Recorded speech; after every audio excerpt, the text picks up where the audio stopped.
call on the Attorney-General and Minister for Economy, Civil Service, Communications, Housing and Community Development, the Honorable Aiyaz Sayed-Khaiyum, to deliver his address. You have the floor, sir.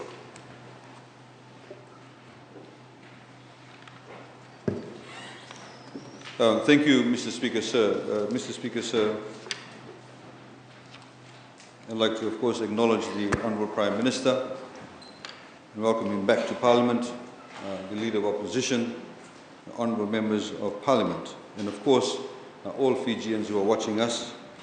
And I'd like to, of course, apologise to them for the delay that's been caused by the opposition, because we know that they've been waiting to hear what we have in store, given the fact that the economy is now opened up since the borders have opened up since the 1st of December. Mr. Speaker, sir, at the national budget announcement on 16 July last year, 2021, there was a great deal we sought for Fiji's future amid a great deal of uncertainty. So we committed to reassess the budget in the context of our recovery. Tonight, Mr. Speaker, sir, we are proud to report that recovery is underway. All preliminary data and partial indicators show that the economy is on track to record the highest growth rate in Fiji's history. VAT collections, imports of consumption goods, sales for both new and second-hand vehicles, retail sales and overall consumption spending and business activity are roaring back to life and have recorded strong growth for the last 3 months. Sectorial performance is positive as well, Mr. Speaker, sir, supported by agriculture, mahogany, forestry and manufacturing.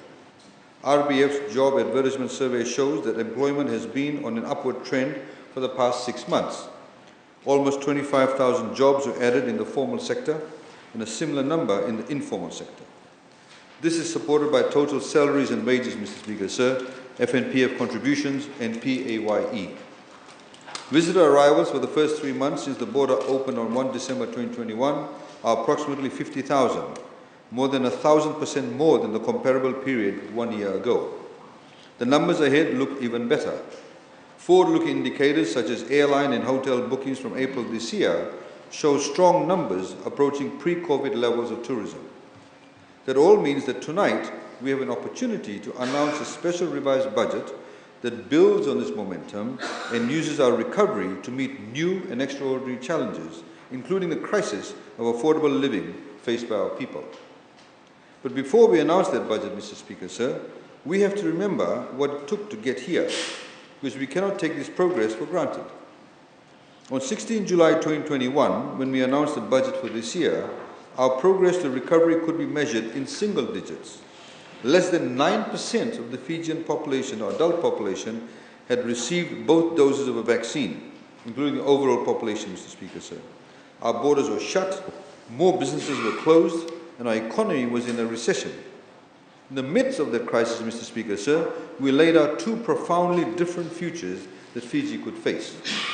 In one, we would fail at vaccinating our people and waste the millions of doses we secured for Fiji. Lives that could have been saved would have been lost. Our children would not be in school. Most businesses would not be open, nor would our borders.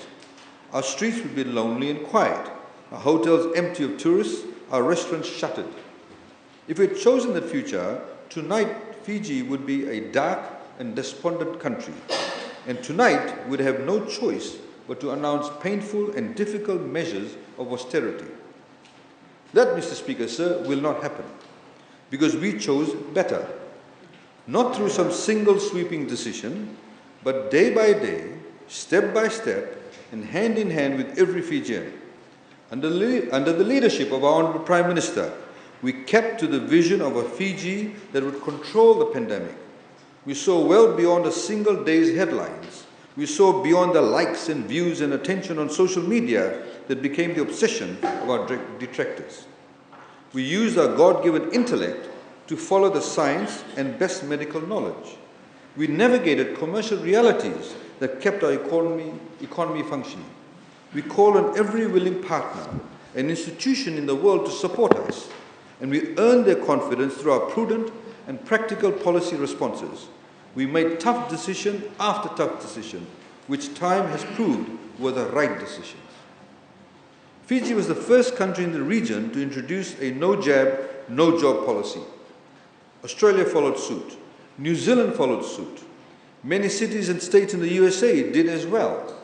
But Fiji was the first among those nations to take that bold step down the most direct path out of the pandemic. And we succeeded. Yeah. Mr. Speaker, sir, we vaccinated virtually every adult in Fiji, and we are boosting more every day. We resisted calls to keep our schools and businesses closed. We dismissed demands to keep our borders shut. We kept the bones of our economy strong and ready for a revival. We made our recovery our reality, and our record speaks for itself. Yeah. Mr. Speaker, sir, you can see it with every takeoff of a Fiji Airways plane at Nadi International Airport. You can see it in the smiles of our children in school.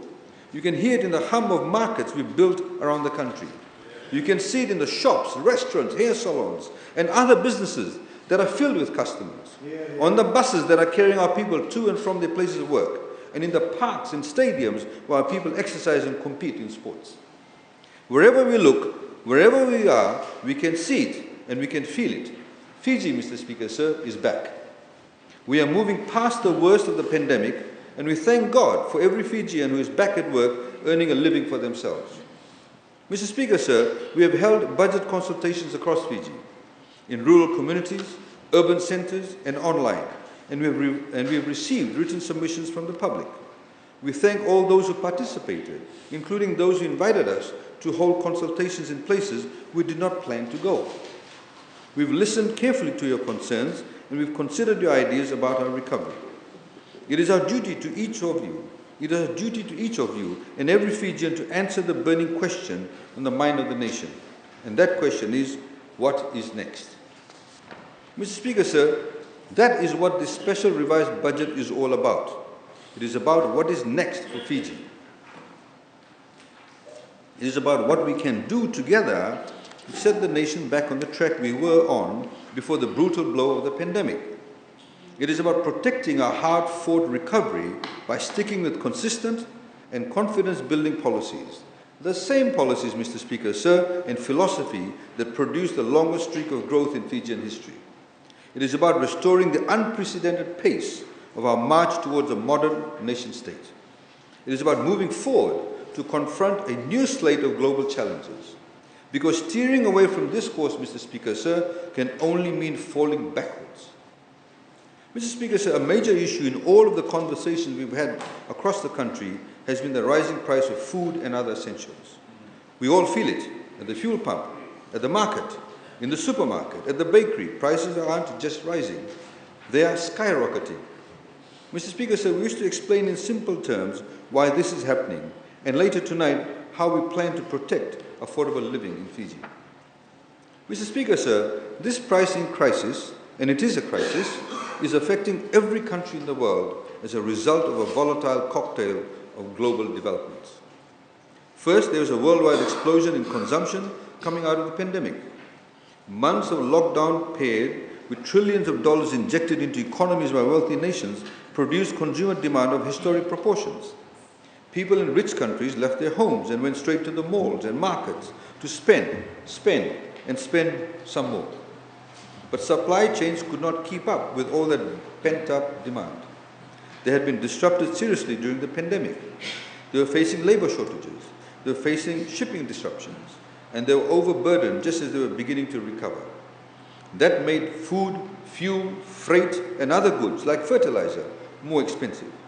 We've been feeling the trend since the end of last year. It was tough, but we are managing thanks to a promising start for our recovery.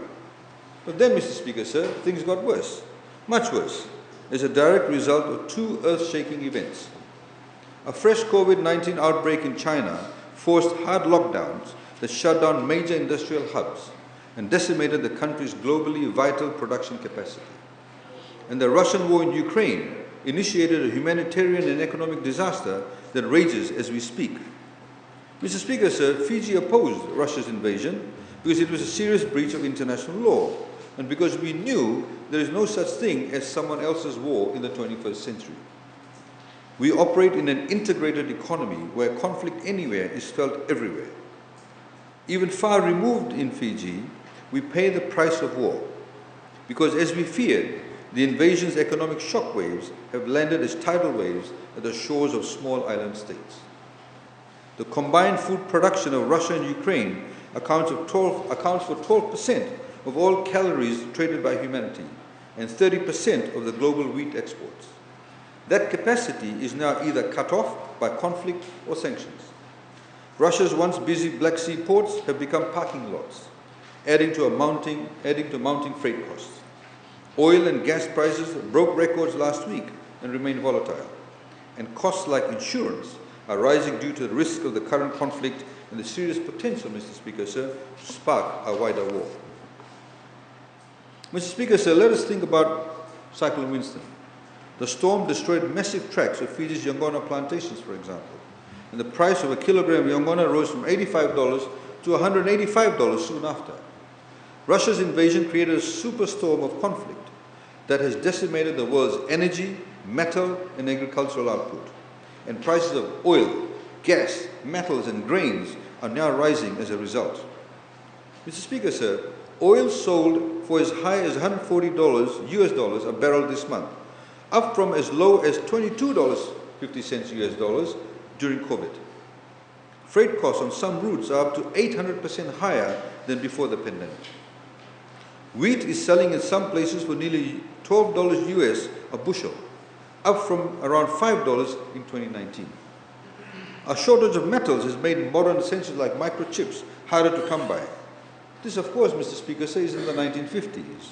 Cars, trucks, ships, and planes, and mobile phones all rely on this sort of technology, and now they are all becoming more expensive. Mr. Speaker, sir, here in our region, Australia is facing the worst shortage of building materials in nearly half a century, including steel, timber, cement, paint, and kitchen materials. New Zealand's Prime Minister Jacinda Ardern has dubbed this crisis and I quote, a wicked perfect storm, unquote. And she is right. Small Pacific nations are even more exposed because we are the most import-dependent nations in the world. On average, SIDS have a 90% dependency on imported petroleum fuels and import 60% or more of their food needs. Fiji is less exposed on the energy front than others because half of our electricity comes from renewables. We also don't have domestic inflationary pressures at the moment. Our dollar is strong and our foreign reserves are high because of our steady and strategic policy making. But we are a major importer, and that means we import inflationary pressures from overseas. So when costs increase internationally, these costs are passed on to us. Like all other islanders, virtually all of us eat imported food items every day. Bread, roti, panikeke, purini, bambakau are all made of flour, which of course comes from wheat. Wheat does not grow in Fiji.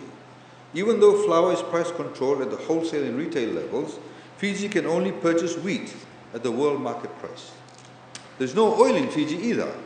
We drive in imported cars that run on imported fuel. Let there be no illusion about this. Seemingly distant events on foreign soil have direct and immediate impacts on us. This is the interconnected reality of the world and the geographic hand we are dealt as an island nation. But as tough as things are for us, we should carry some perspective. Women and children are being bombed, shot, and killed on a nearly daily basis in Ukraine. There are countries like Yemen that depend almost entirely on food aid to feed their people. There will be massive starvation due to rising food prices and shortages. Our conversation in Fiji, Mr. Speaker, sir, is about maintaining standards of living. The conversation in those countries is about starving off mass death due to starvation. Mr. Speaker, sir, this conflict in Europe's largest since 1945, and the most serious foreign war in Fiji's history as a nation. The conflict could all too easily get worse, even if it begins to get better. Cold War anxieties are flaring up across the Western world. In some parts of Europe, bread is becoming a luxury item, and supermarket shelves resemble the aftermath of panic buying during COVID. This is the brutal reality of war. As a nation that has contributed to peacekeeping for almost its entire history since independence, Fiji will continue to urge peace in Ukraine, as well as all other conflict areas in the world, because it is right, and because people everywhere on earth unjustly bear the burden. Here at home, Mr. Speaker, sir, we face two choices. We can point fingers at each other, as we've seen the opposition do, or we can lock hands in solidarity. We chose, Mr. Speaker, sir, and we choose the latter. Together we'll get through this superstorm of global events, and we'll do it by building on the recovery we are delivering for Fiji. We will grow our economy. We'll create the jobs and opportunities that every Fijian deserves to have in their lives. But imagine, Mr. Speaker, sir, for a minute. Mr. Speaker, sir, where would we be if we had failed or faltered in bringing our recovery about? There are countries and societies that are living under lockdown right now. Imagine if that was still Fiji. Imagine, Mr. Speaker, sir, we had to bear today's price increase crisis with our economy still crippled by COVID. Imagine, sir, if we had made short-sighted and fearful economic decisions instead of showing the wisdom and foresight to ready ourselves for recovery. Imagine that timidity and stupidity had caused us to keep our borders closed and our people out of their jobs. Imagine, sir, that government is operating today on the meagre revenues of last year, including a low of $77 million in May of 2021. If we had given in, Mr. Speaker, sir, to the demands to lock up the country and wait in the dark for the pandemic to pass, that is the situation we could surely face at this moment, sir. Mr. Speaker, sir, we can assure everyone here in this chamber, in this parliament, Mr. Speaker, sir, that the $360 in assistance that Fijians received would not go nearly as far today as it did then. We would have had to give more assistance from a dwindling treasury and make many more sacrifices. Instead, Mr. Speaker, sir, we can create solutions derived from our prosperity, because the most important way we build resilience to these external shocks is by building on the momentum of our recovery and doing so as one united nation. And so, Mr. Speaker, sir, we return to the fundamental question that hundreds have asked of us and thousands have on their mind. What lies ahead? What is next? The answer lies in the promise of this mini-budget, Mr. Speaker, sir. It's a revised budget, and its support for bold, sustained and a broad economic recovery. As always, sir, we'll start with the context of our current fiscal outlook. Mr. Speaker, sir, together we recorded the longest period of economic expansion in Fijian history prior to the pandemic, 9 straight years of growth. As a result, per capita income levels rose to over $13,000 and unemployment fell to a 20-year low of 4.5%. Socioeconomic conditions improved and Fijians had better and more equitable access to education, healthcare, roads, transportation, electricity, safe and clean water, legal services and digital connectivity. This period of sustained growth was underpinned by rising productivity and investment, socioeconomic and political stability, improved private sector confidence, and an important program of reform led by government. Fiscal policy played an important role in this journey, Mr. Speaker, sir, with government maintaining a low and attractive tax regime to support private sector investment, while also channeling private spending towards massive, Mr. Speaker, sir, infrastructure development and improving public service delivery for all Fijians. That's where we were. Then, of course, sir, the pandemic cleaved off 20% of our GDP, creating the worst economic crisis in our history, bar none. We lost $4 billion in tourism earnings and $3 billion in tax revenues over 2 brutally tough years.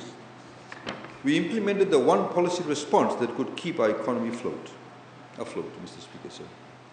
John Maynard Keynes was a legendary economist whose ideas have guided government economic policy for decades after his death. He maintained that to create jobs and boost consumer buying power during a recession, government should increase spending even if it means going into debt. Every nation heeded that message during COVID. They heeded that message during the Great Economic Depression. They did more than borrow money. They injected trillions of dollars to keep the economies plodding along despite the COVID-driven recession. The government is a major driver of economic growth in Fiji, sir, and we maintain expenditures in order to fuel economic activity. As the nation's largest employer, we maintained civil service salaries, and we paid out millions to the approximately 400,000 Fijians whose employment or livelihood was affected by COVID, building a $500 million safety net that kept thousands of families from falling into life-threatening destitution. And we were able to negotiate low-cost debt to do that. That, Mr. Speaker, sir, was the right call. Not only because the cost of that debt was extremely low, but because the alternative was a socio-economic catastrophe.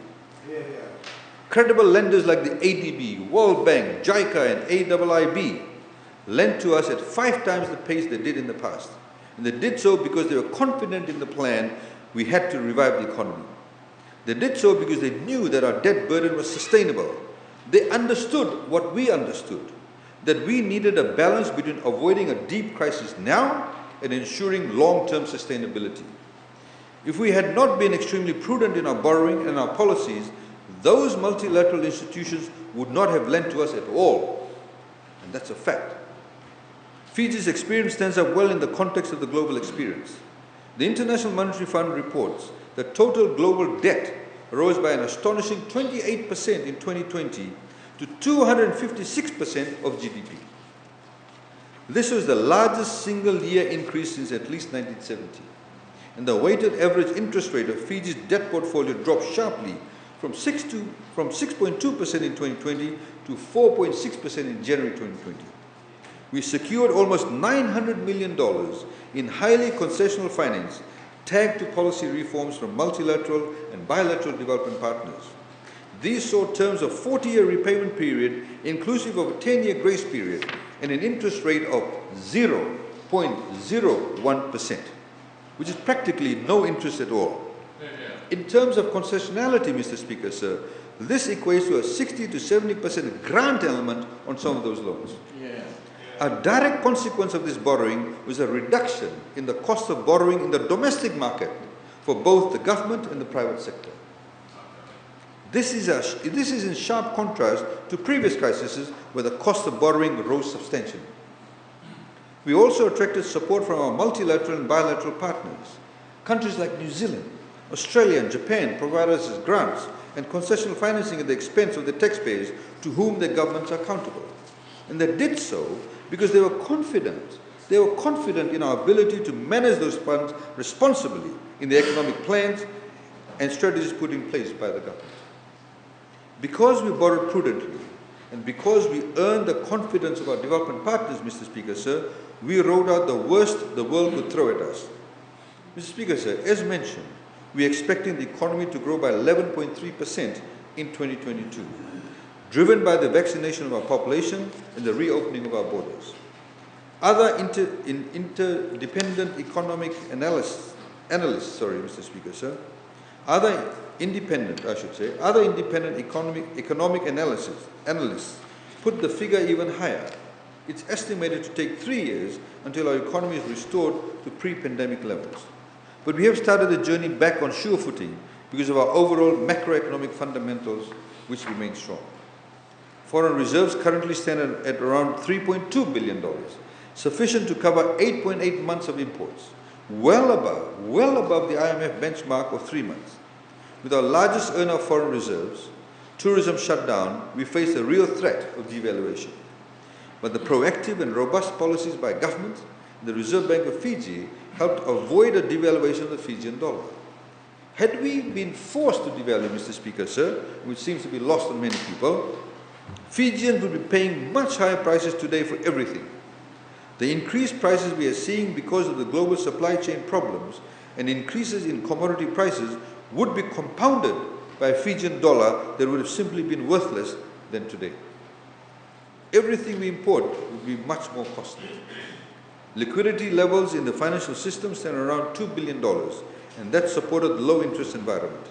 With improved confidence levels and reduced uncertainty surrounding the virus, investment prospects are trending upward.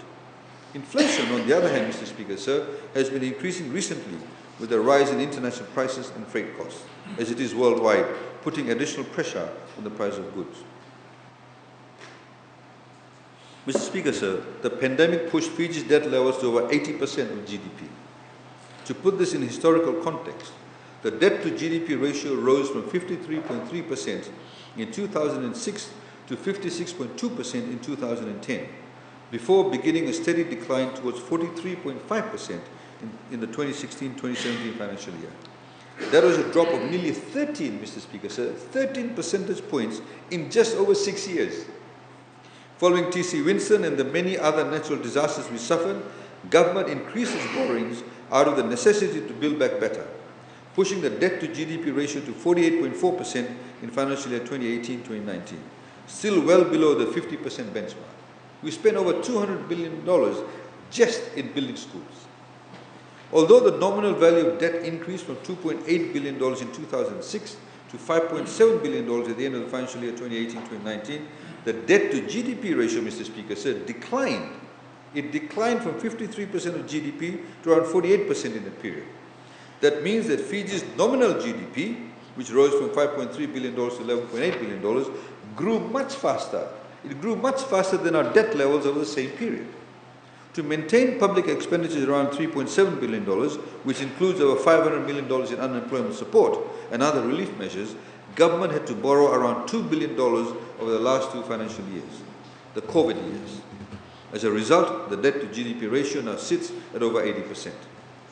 The alternative of not borrowing to support the economy during the last 20 months would have been catastrophic, and the consequences would have been especially hard on average Fijians.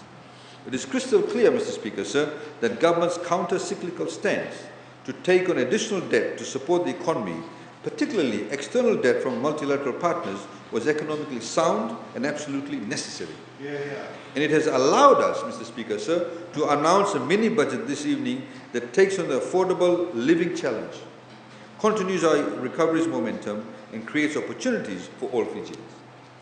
Around the world, Mr. Speaker, sir, countries are finding ways to live with COVID and manage the risks as we are in Fiji.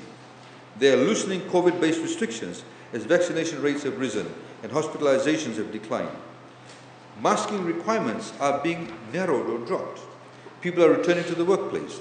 New variants emerge, but they've been less virulent and more manageable. Unlike some countries who are currently crippled by lockdowns, Fiji has done enough for our people to be included in the pack of nations that is actually moving forward. Tonight, Mr. Speaker, sir, we'll be speaking on new policies and expenditures. The measures we funded in the last budget year will continue. Initiatives like free education, social welfare payments, infrastructure development, and other incentives for economic growth. Because our recovery is succeeding, Mr. Speaker, sir, tonight is not only about maintaining the support we've assured the Fijian people, it is about what more we can do to empower students, job seekers, farmers, developers, homeowners, and all other Fijians. For this revised budget, sir, total revenue is estimated at $2.25 billion, while total expenditure is $3.72 billion. This results in a net deficit of $1.46 billion, equivalent to 14.2% of GDP. Debt is projected to reach 88.6% by the end of this fiscal year, and based on the projected economic recovery and planned deficit reduction, the debt to GDP ratio is expected to come down to below 80% in the next 3 years. Mr. Speaker, sir, a budget is always about more than figures and dollars. It is about how a government sets its priorities and drives change. We will certainly talk tonight, Mr. Speaker, sir, about budget allocations, as usual, but even more importantly, Mr. Speaker, sir, we will also talk about reforms that we need. Reforms that consider what we've learned through the pandemic and seize on new opportunities for growth. Because while government must fund its priorities, it also must set the proper conditions for the people to thrive. It must change laws, regulations, administrative procedures to meet the demands of a changing society. It must embrace new knowledge and technology. It must have the discipline and the wisdom to do what government does best and to let the private sector do what it does best. And most important of all, Mr. Speaker, sir, it must know when to get out of the way, when to alleviate the burden of cumbersome regulations and let people work and produce. Mr. Speaker, sir, we will talk about several big picture reforms that will create more vitality in healthcare, urban development, housing, land leasing, human development, transportation, and agriculture.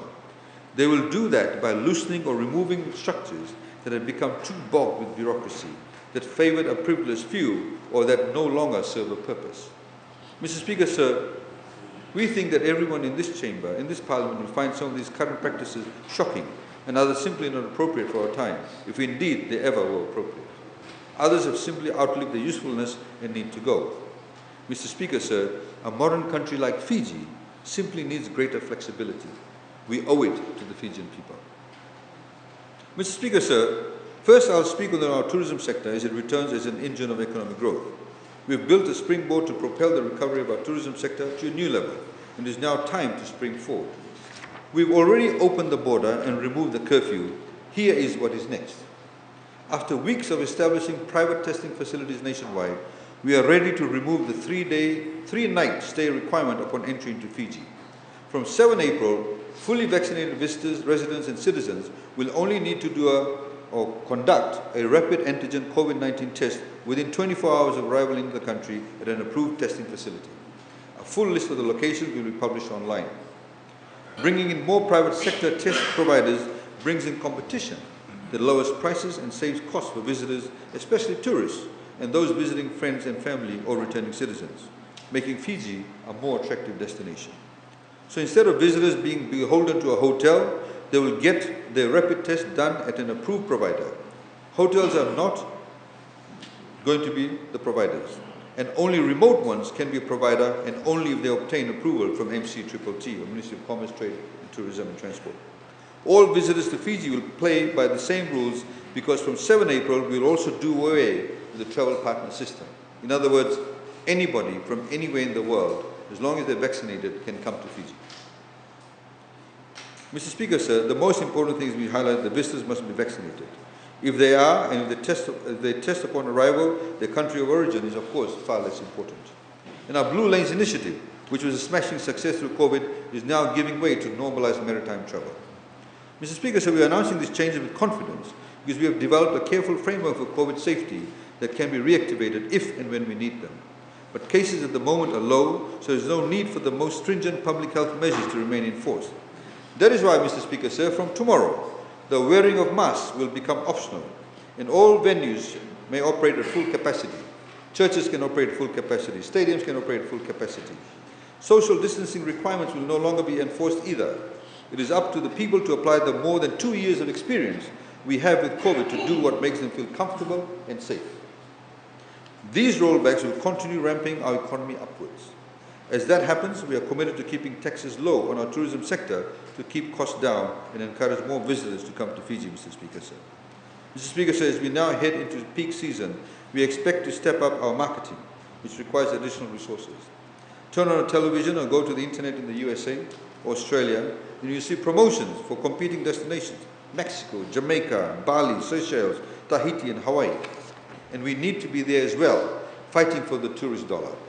So the marketing grant to Tourism Fiji will increase by $893,000 to a total of $20.9 million. In the revised budget, we are also allocating an increase of $700,000 for Tourism Fiji's operational expenses. This will primarily be to bring back staff to 5 days a week and hire additional marketing staff. Mr. Speaker, sir, Fiji received 50,742 visitors from December 2021 when we opened our borders until February 2022. The first flights to land in Fiji were flown by Fiji Airways, and our national carrier continues to bring in the bulk of tourists. Those dollars are flying into Fiji and staying in Fiji because government support ensured that our national carrier has survived, and it is here to stay, Mr. Speaker, sir. Overall, our network total bookings held for all markets is growing by 9% week on week, and the total bookings held of 226,899 are only 22% lower than the 2019 levels. This 22%, Mr. Speaker, sir, will disappear in the coming weeks as New Zealand ramps up. On the other hand, Australia bookings held to 151,186 is 5.5% higher than 2019. North American bookings are growing by 10% week on week, in New Zealand by 34%. People, Mr. Speaker, sir, want to come to Fiji, and they need to know that we want them to come back, and we are open for business. Over the long term, Mr. Speaker, sir, we want tourism's revival to reach beyond its traditional hubs and the traditional ways to which we have become accustomed. We'll be reforming the management structure of Fiji airports to tap synergies that drive more of its revenues towards investment that improve our airports, especially in the outer islands. As we extend ocean and climate commitments nationwide, like protected forests and marine protected areas, our recovery, Mr. Speaker, sir, gives us a chance for a reset that opens Fiji to more sustainable blue and green tourism opportunities. And it's important that we have robust airport infrastructure nationwide that helps create these opportunities for Fijian communities everywhere in Fiji, including in remote locations. Tourism aside, Mr. Speaker, sir, that matters a great deal to all of us who want to visit our friends and family in these parts of Fiji. Mr. Speaker, sir, we would not be in this position today without the extraordinary effort of our healthcare professionals who managed the COVID pandemic. And we do not forget a single one of them tonight, Mr. Speaker, sir. Yeah. We've been working hard over the last several years to modernize and improve our healthcare system, and the improvement shows in new urban facilities, greater coverage in rural areas, hospital in Navosa, more treatments and specialties offered, and generally better care. The pandemic put our entire system under enormous strain.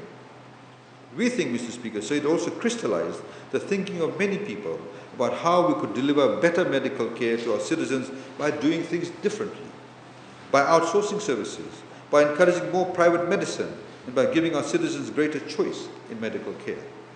We must continue to invest in our health system, but some of the most useful changes don't involve much expenditure. They mostly require changes in policy or regulations. At the height of the Delta wave of COVID in Fiji, Mr. Speaker, sir, we announced that the government would directly fund access to private GPs for Fijians who used to depend entirely on the public health system. Since last year's announcement, government has spent more than $1.4 million to cater for the cost of general outpatient services under the public-private partnership with GPs. These services include consultations, reviews, referrals with some injections, some dressings, and other minor services for more than 52,000 Fijians. This has eased the strain on the public health centers and enabled GPs to grow their patient base, a win-win for the health of Fijians and the development of the medical profession. So, Mr. Speaker, sir, what is next for the health of our people? Number one, Mr. Speaker, sir, we're building on that game-changing initiative. Mr. Speaker, sir, imagine a Fijian in Fiji where every person can have their own private doctor if they chose.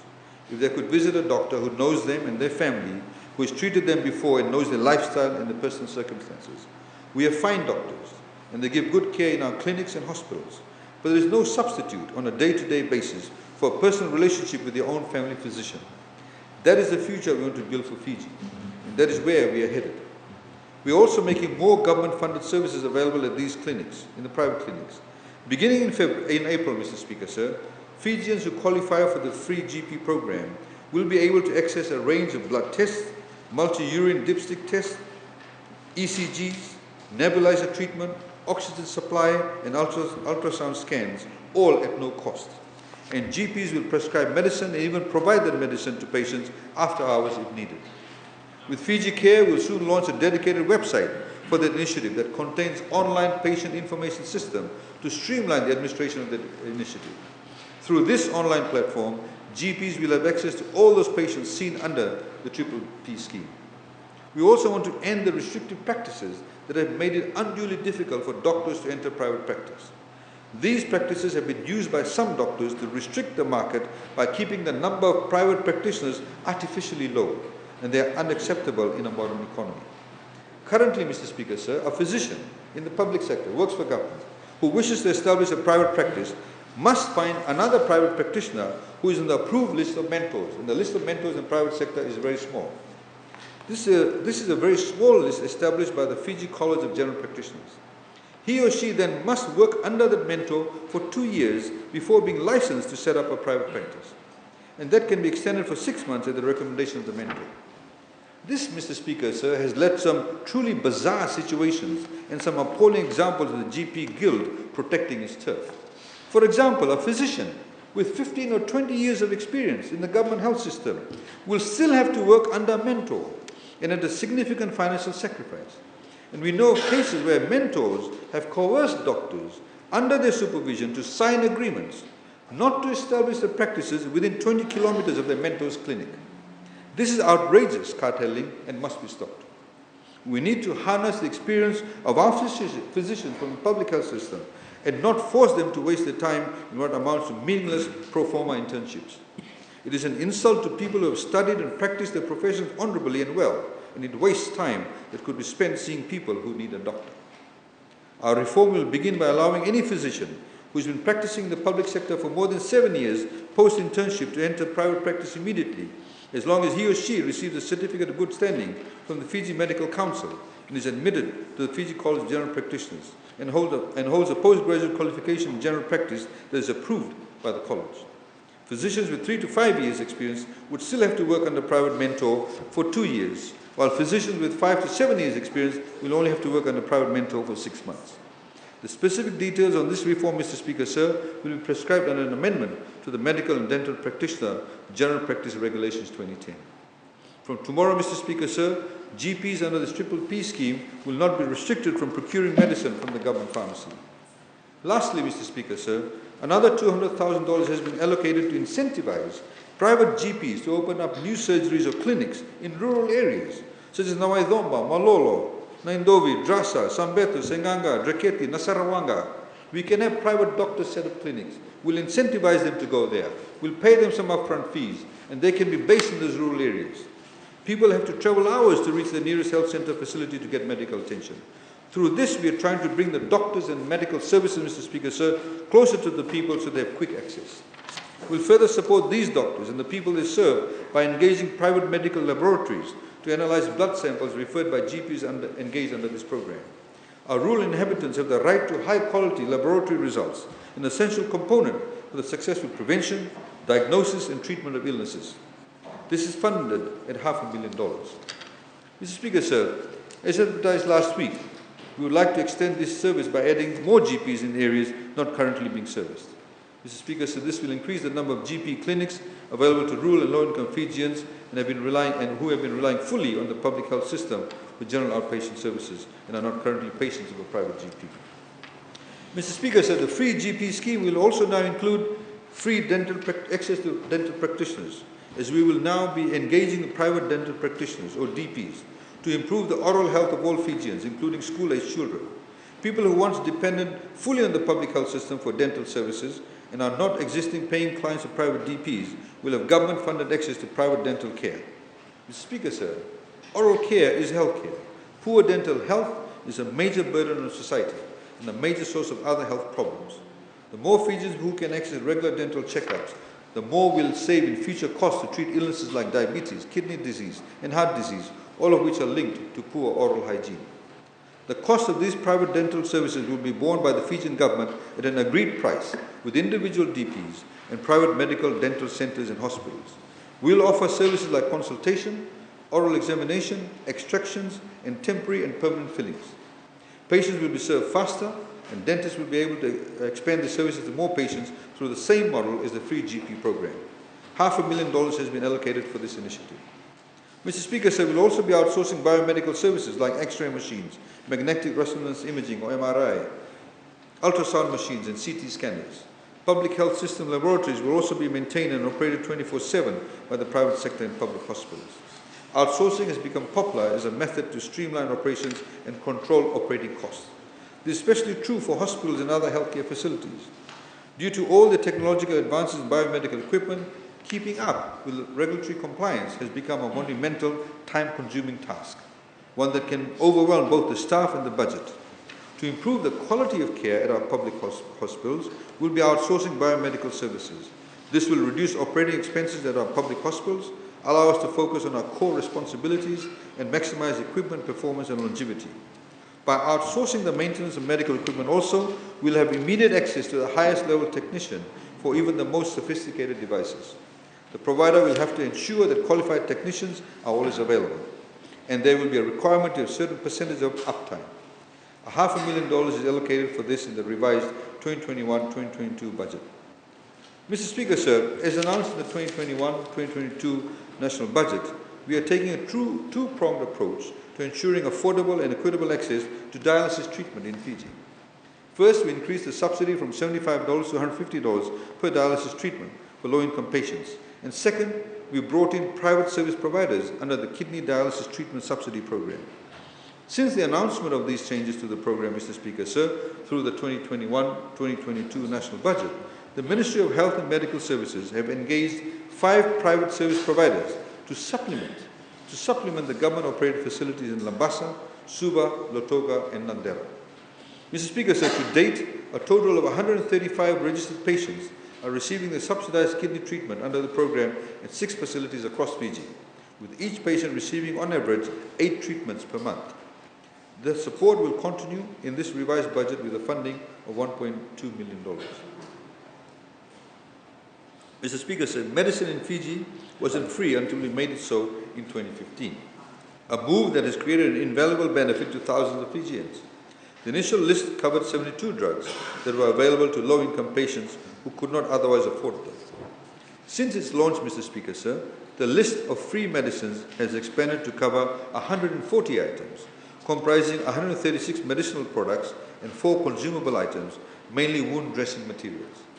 To qualify for free medicine, individuals have had to apply through the Ministry of Health and Medical Services or simply show they qualify for any of our many other social welfare schemes, such as the Poverty Benefit Scheme, Child Protection Allowance, and Social Pension Scheme. As announced in the 2021-2022 National Budget, this initiative was extended to include patients served through the PPP General Practitioner Scheme. So what's next, Mr. Speaker, sir? The Fiji Pharmaceutical and Biomedical Services Centre will launch an improved implementation model for the program in April of this year. Under the new model, participating private pharmacies will dispense listed medication from their own inventory and will be reimbursed by the Ministry of Health and Medical Services. This will improve efficiency and service. The transition from the old implementation model to a new model will be done in phases and will only be implemented with the consent of participating pharmacies. The free medicine program, Mr. Speaker, sir, is funded at $8 million. Mr. Speaker, sir, the newly upgraded Lautoka Hospital will hand over to Healthcare Fiji Pte Limited on midnight 31 March 2022. Over a 9-month transition period, additional staff will be recruited and trained. In addition, new systems and procedures will be implemented across all departments. From early May, open heart surgeries will be available at Lautoka Hospital, marking the first time in history that this procedure will be available all days of the year in Fiji. Other benefits will be added in the coming months, including cardiac catheterization, chemotherapy, and renal analysis. Concurrently, work is being undertaken to build a new Lautoka Hospital, a new wing, at the current site with no interruption to services. Bar Hospital will move from Bar Mission Hospital on 9th of April. All current services delivered at the Bar Mission Hospital will be provided at the newly upgraded Bar Hospital facility. Indeed, it's a new facility. But this is more than just a move. It is a wholesale upgrade of hospital services in the West. 2 operating theatres will come online in the coming months. The hospital will offer 24-hour cardiovascular surgeries, chemotherapy, and other critical services.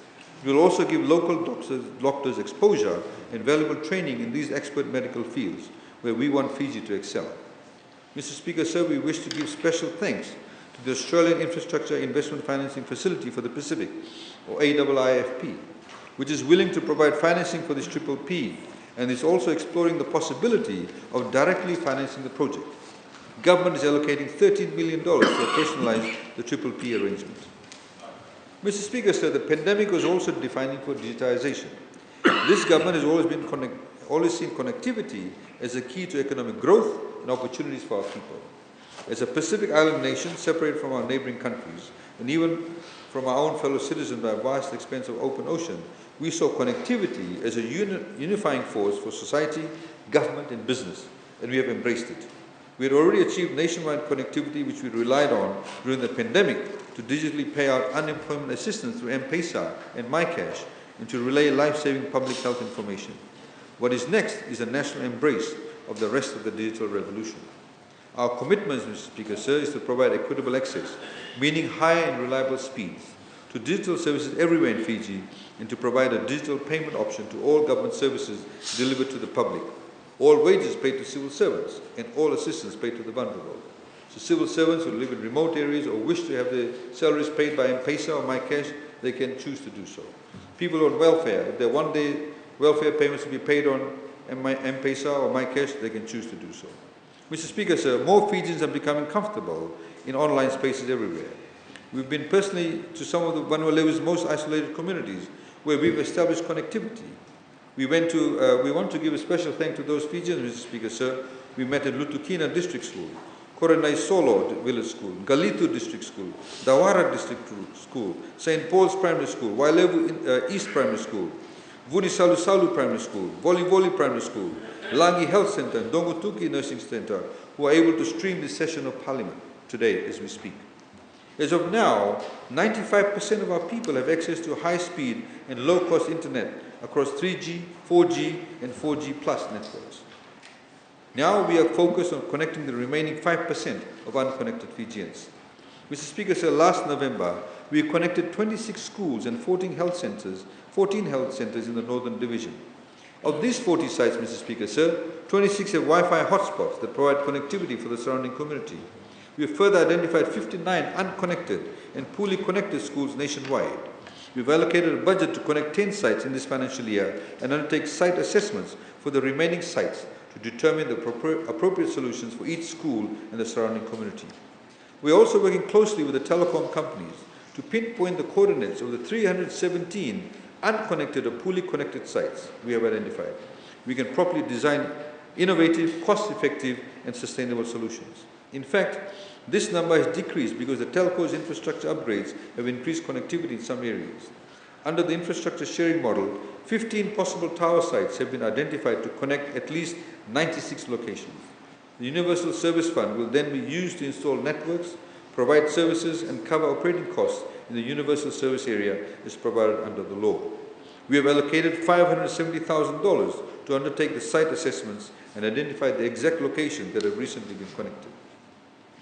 Mr. Speaker, sir, we have been consistent in our efforts to connect everyone to the digital television platform so that a person living in southern Laos can watch the same program on his or her television as the person living in Suva. As a result, we had fully transitioned to the digital television platform by November 2021 for the areas from Pacific Harbour to Korovo and Nandi to Lautoka, connecting over 130,000 households. We are now focusing on the areas from Pacific Harbour to Nandi and Lautoka to Korovo, which will connect about 42,059 households by May of 2022. Once completed, we can say that all of Viti Levu has migrated onto the digital television platform. We will commence with the digital switchover for activities for the Fijians living in Vanuatu and other parts of Fiji in July of this year. Mr. Speaker, sir, given the recent global surge in COVID cases and as part of future-proofing our COVID-19 response efforts, we intend to roll out the Fijian Vaccine Pass, or FVP, in the next few months. The first phase will be focused on citizens and permit holders who have been vaccinated in Fiji and who need to travel overseas, because overseas countries require proof of your vaccination.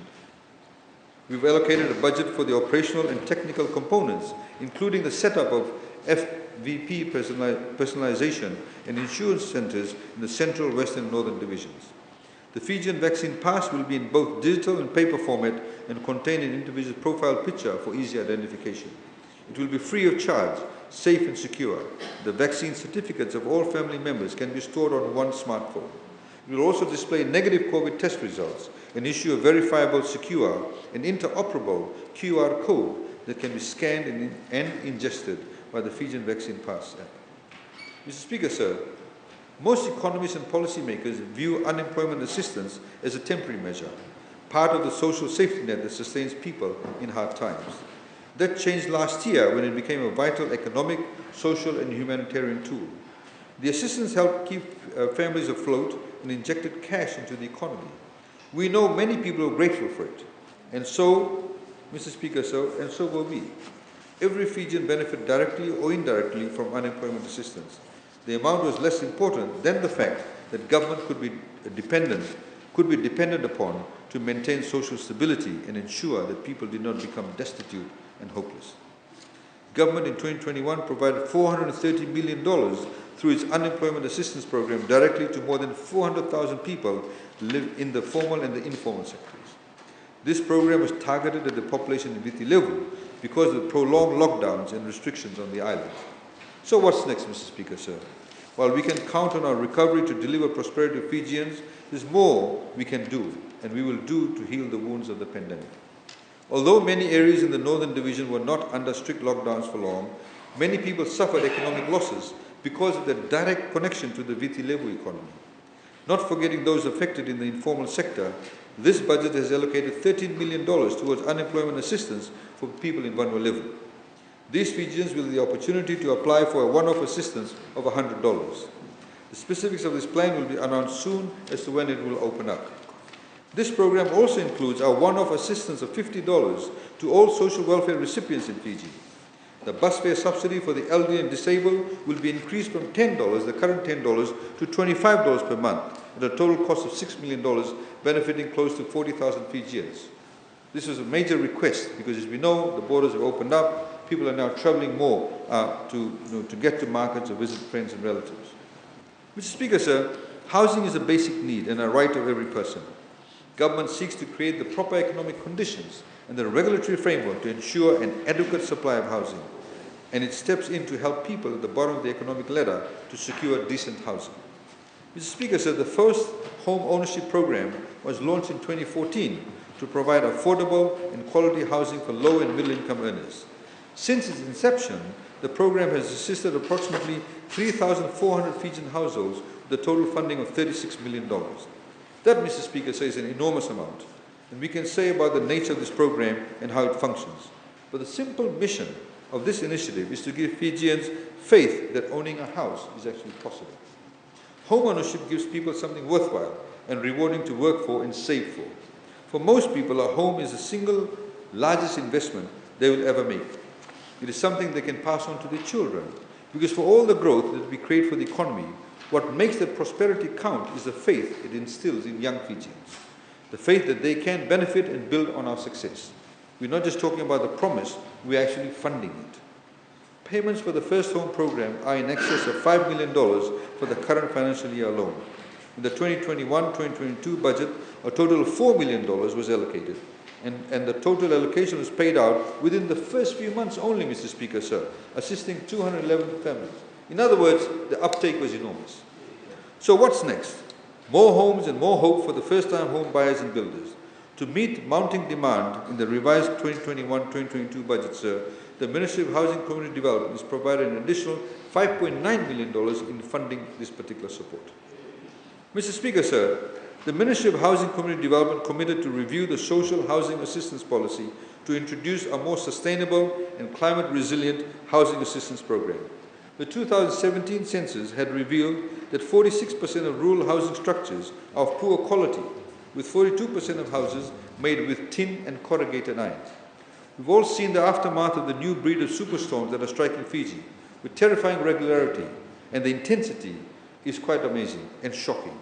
The shocking sight of metal sheets strewn about communities. They're a serious hazard, as storms rip them from roofs at killer speeds. The only moral answer to the question of what is next for these communities is greater resilience. The revised policy will support the construction of cyclone-certified homes. It will also move away from the old one-third, two-third contribution model.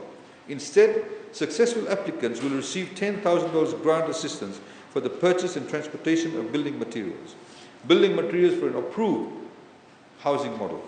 The social housing program has been allocated $600,000 in the revised 2021-2022 budget to implement the revised policy. Mr. Speaker, sir, in 2009, the Ministry of Local Government, Urban Development and Housing, together with the People's Community Network, or PCN, Charitable Trust, signed an MOU for the Langi Langi housing project in Juttu Estate, Suva, for the construction of 153 affordable housing units. The first phase was the construction of 33 units, completed at a total value of $2.9 million. To date, Mr. Speaker, sir, 117 units have been fully completed at a total cost of $15.6 million. But Mr. Speaker, sir, PCN has acted shamelessly in what amounted to a fleecing of people who had put their hopes in this project and handed over their hard-earned savings and deposits. In 2019, the Fijian Competition and Consumer Commission conducted an investigation on the Langi Langi housing project after receiving numerous complaints. FCCC's investigation revealed significant problems in governance and risk management and substantial financial irregularities.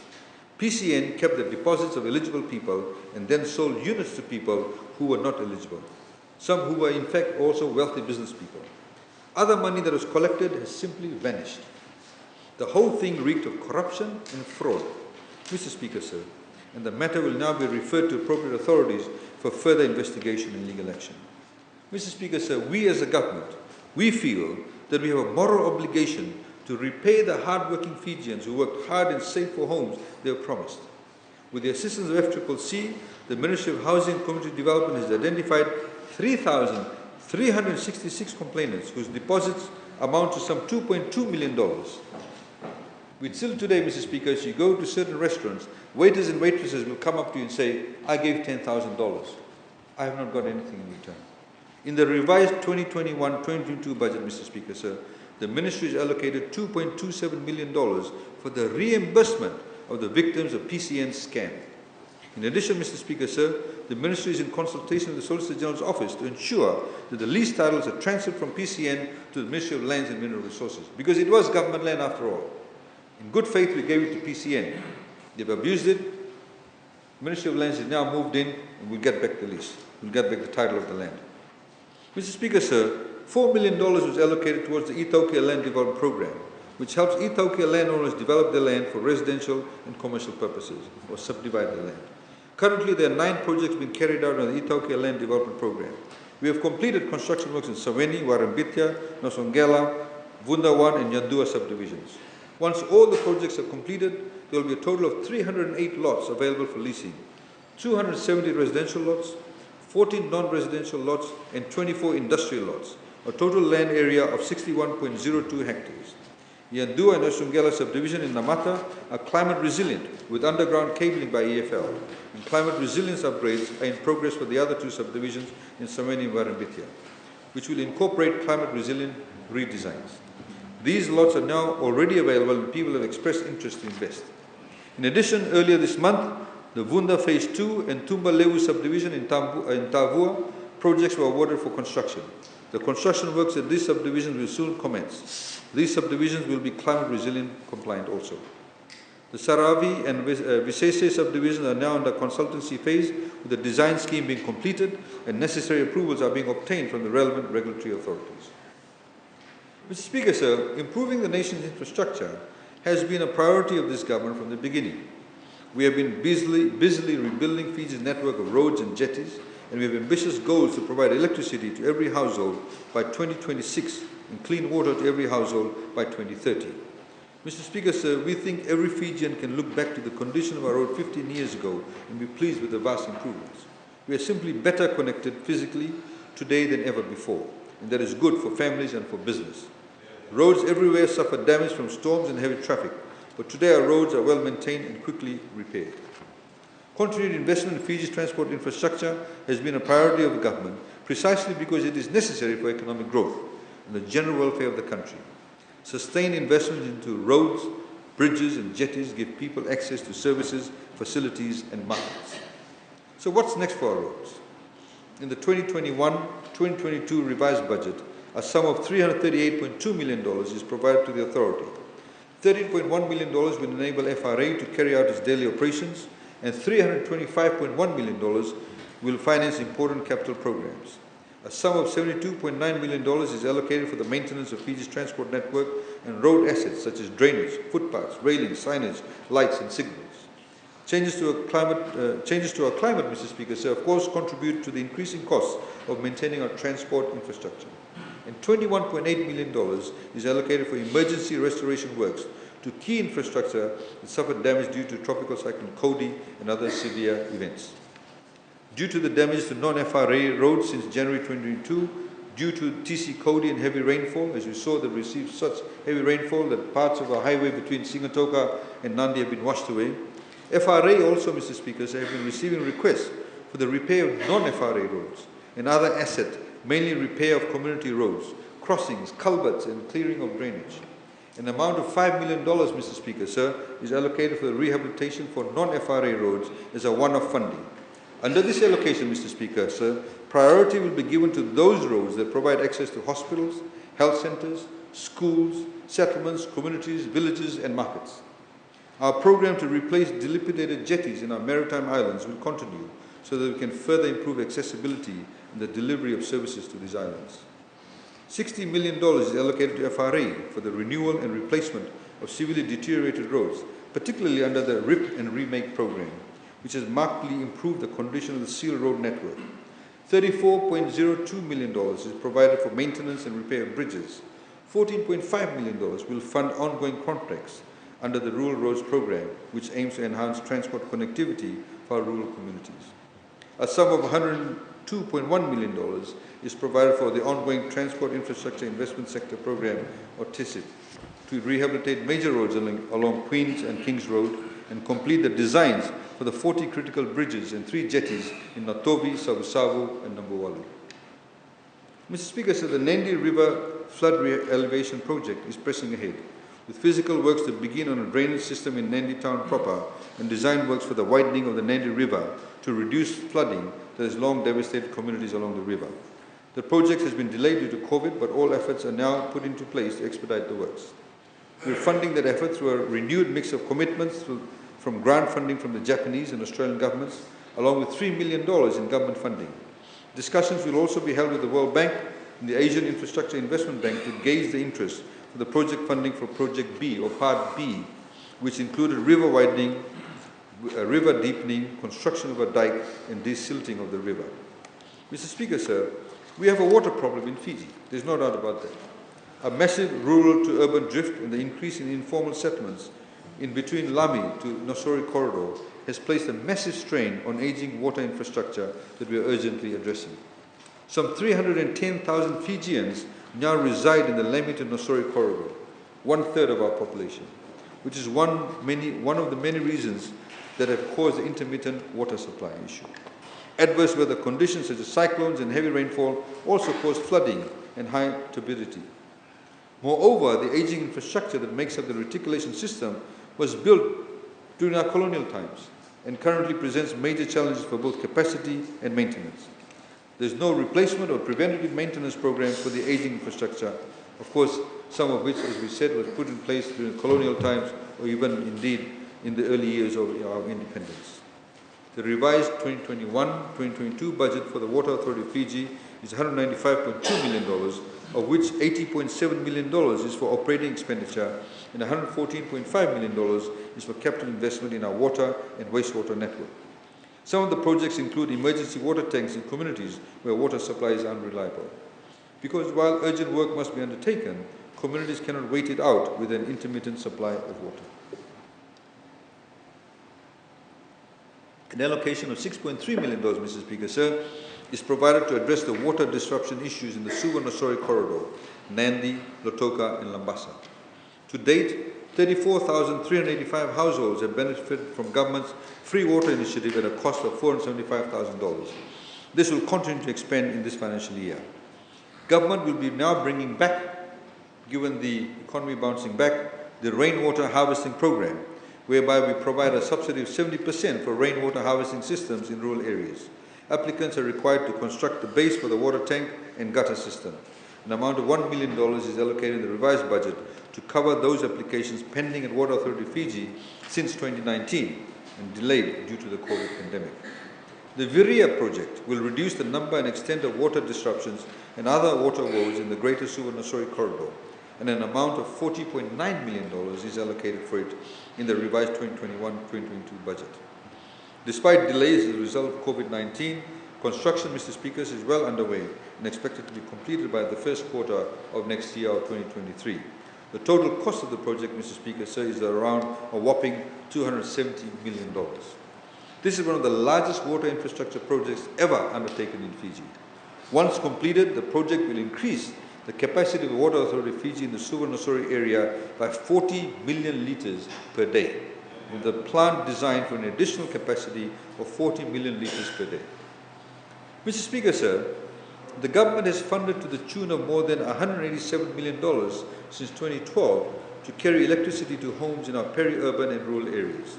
This can only improve standards of living and increase economic opportunities. And the investment reflects the government's commitment to provide affordable, reliable, modern and sustainable energy services to all Fijians with over 100% national coverage by 2026. A total budget of $9.7 million has been allocated for the house wiring and grid extension program. $3.65 million of that total is for the complete installation of proper wiring in homes that will connect to the EFL grid system, which will benefit 42,486 Fijians. $6.1 million has been allocated to extend the grid to communities that are not currently served. The extension of EFL grid networks will benefit the rural areas that do not currently have access to electricity. A total of 48 schemes will be implemented, with more than 5,000 Fijians who will benefit from the program.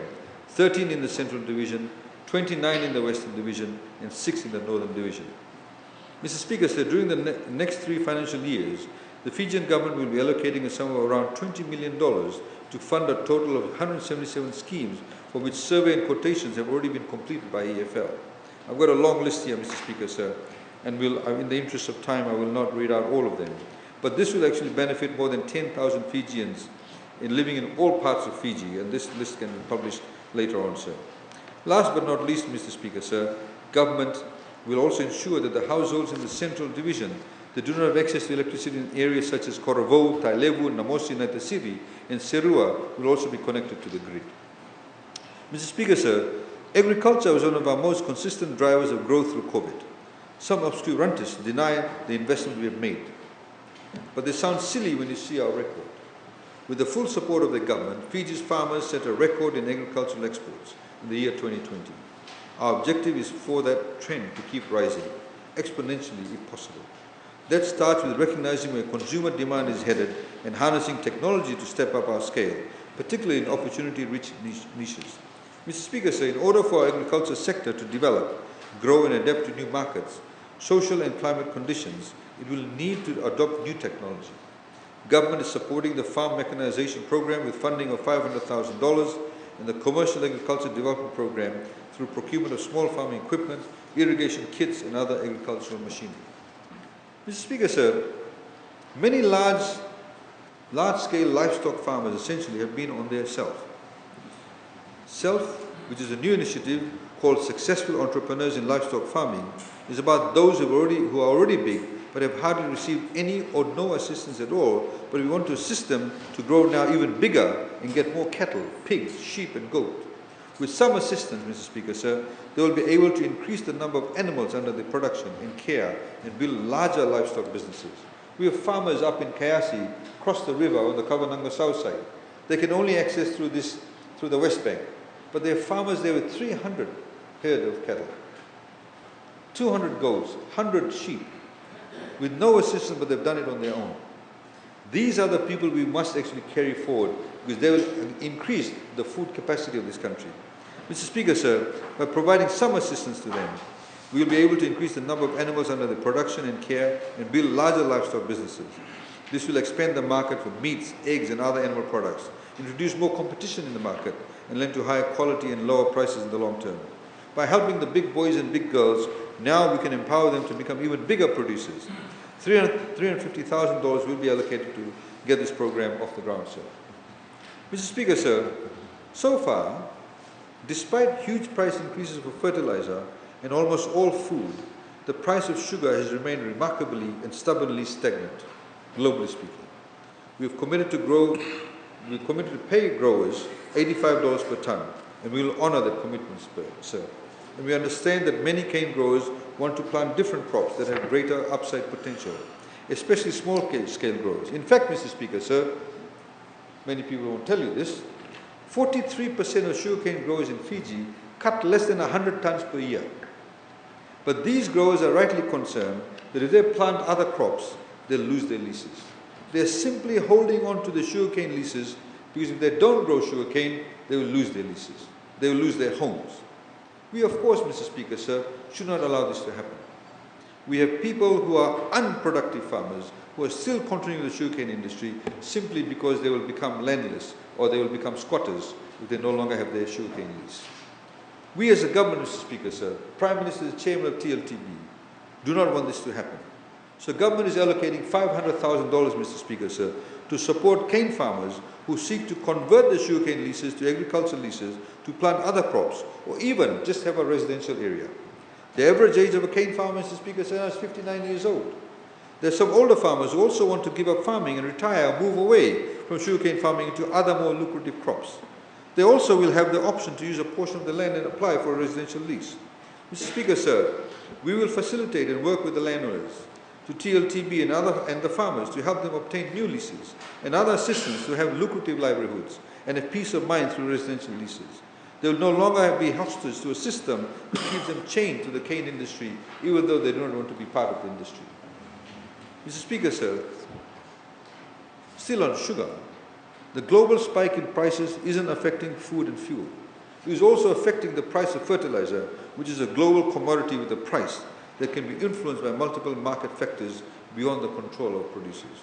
So 44% of all fertilizer materials are exported, which makes it highly sensitive to events and conditions anywhere in the world, as well as transportation costs. On 15 October 2021, Mr. Speaker, sir, the Chinese government imposed restrictions on the export of nitrogen and phosphorus-based fertilizer until June 2022. The ban on phosphorus fertilizers has caused chaos on the international markets, since China is the world's largest exporter of DAP fertilizer, the world's most widely used phosphorus fertilizer. International sanctions on Belarus propelled spot prices of GMOP fertilizer or murate of potash to almost double. And of course, Mr. Speaker, sir, shipping rates have risen exponentially.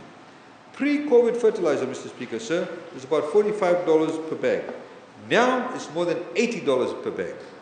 It would crush our cane farmers to bear this burden without their government support. So we're stepping in to cover that entire price increase. That means, despite all this volatility, farmers will still pay $20 per bag of fertilizer, and government will pay the remaining $60 through an additional $9.7 million provided to the Ministry of Sugar Industry under the Fertilizer Subsidy Program to support the procurement of fertilizer with South Pacific Fertilizer Limited.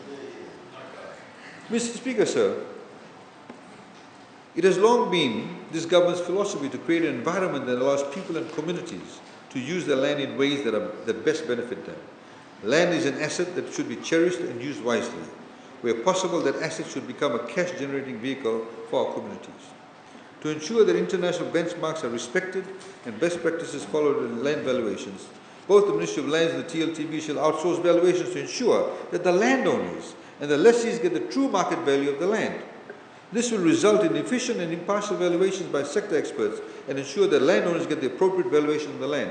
So many times we have seen so much of Itauke land has been leased out without proper valuation. We've seen the discrepancy with the Itauke land we're developing Nyandua. We've valued it 2-acre lots at $750,000.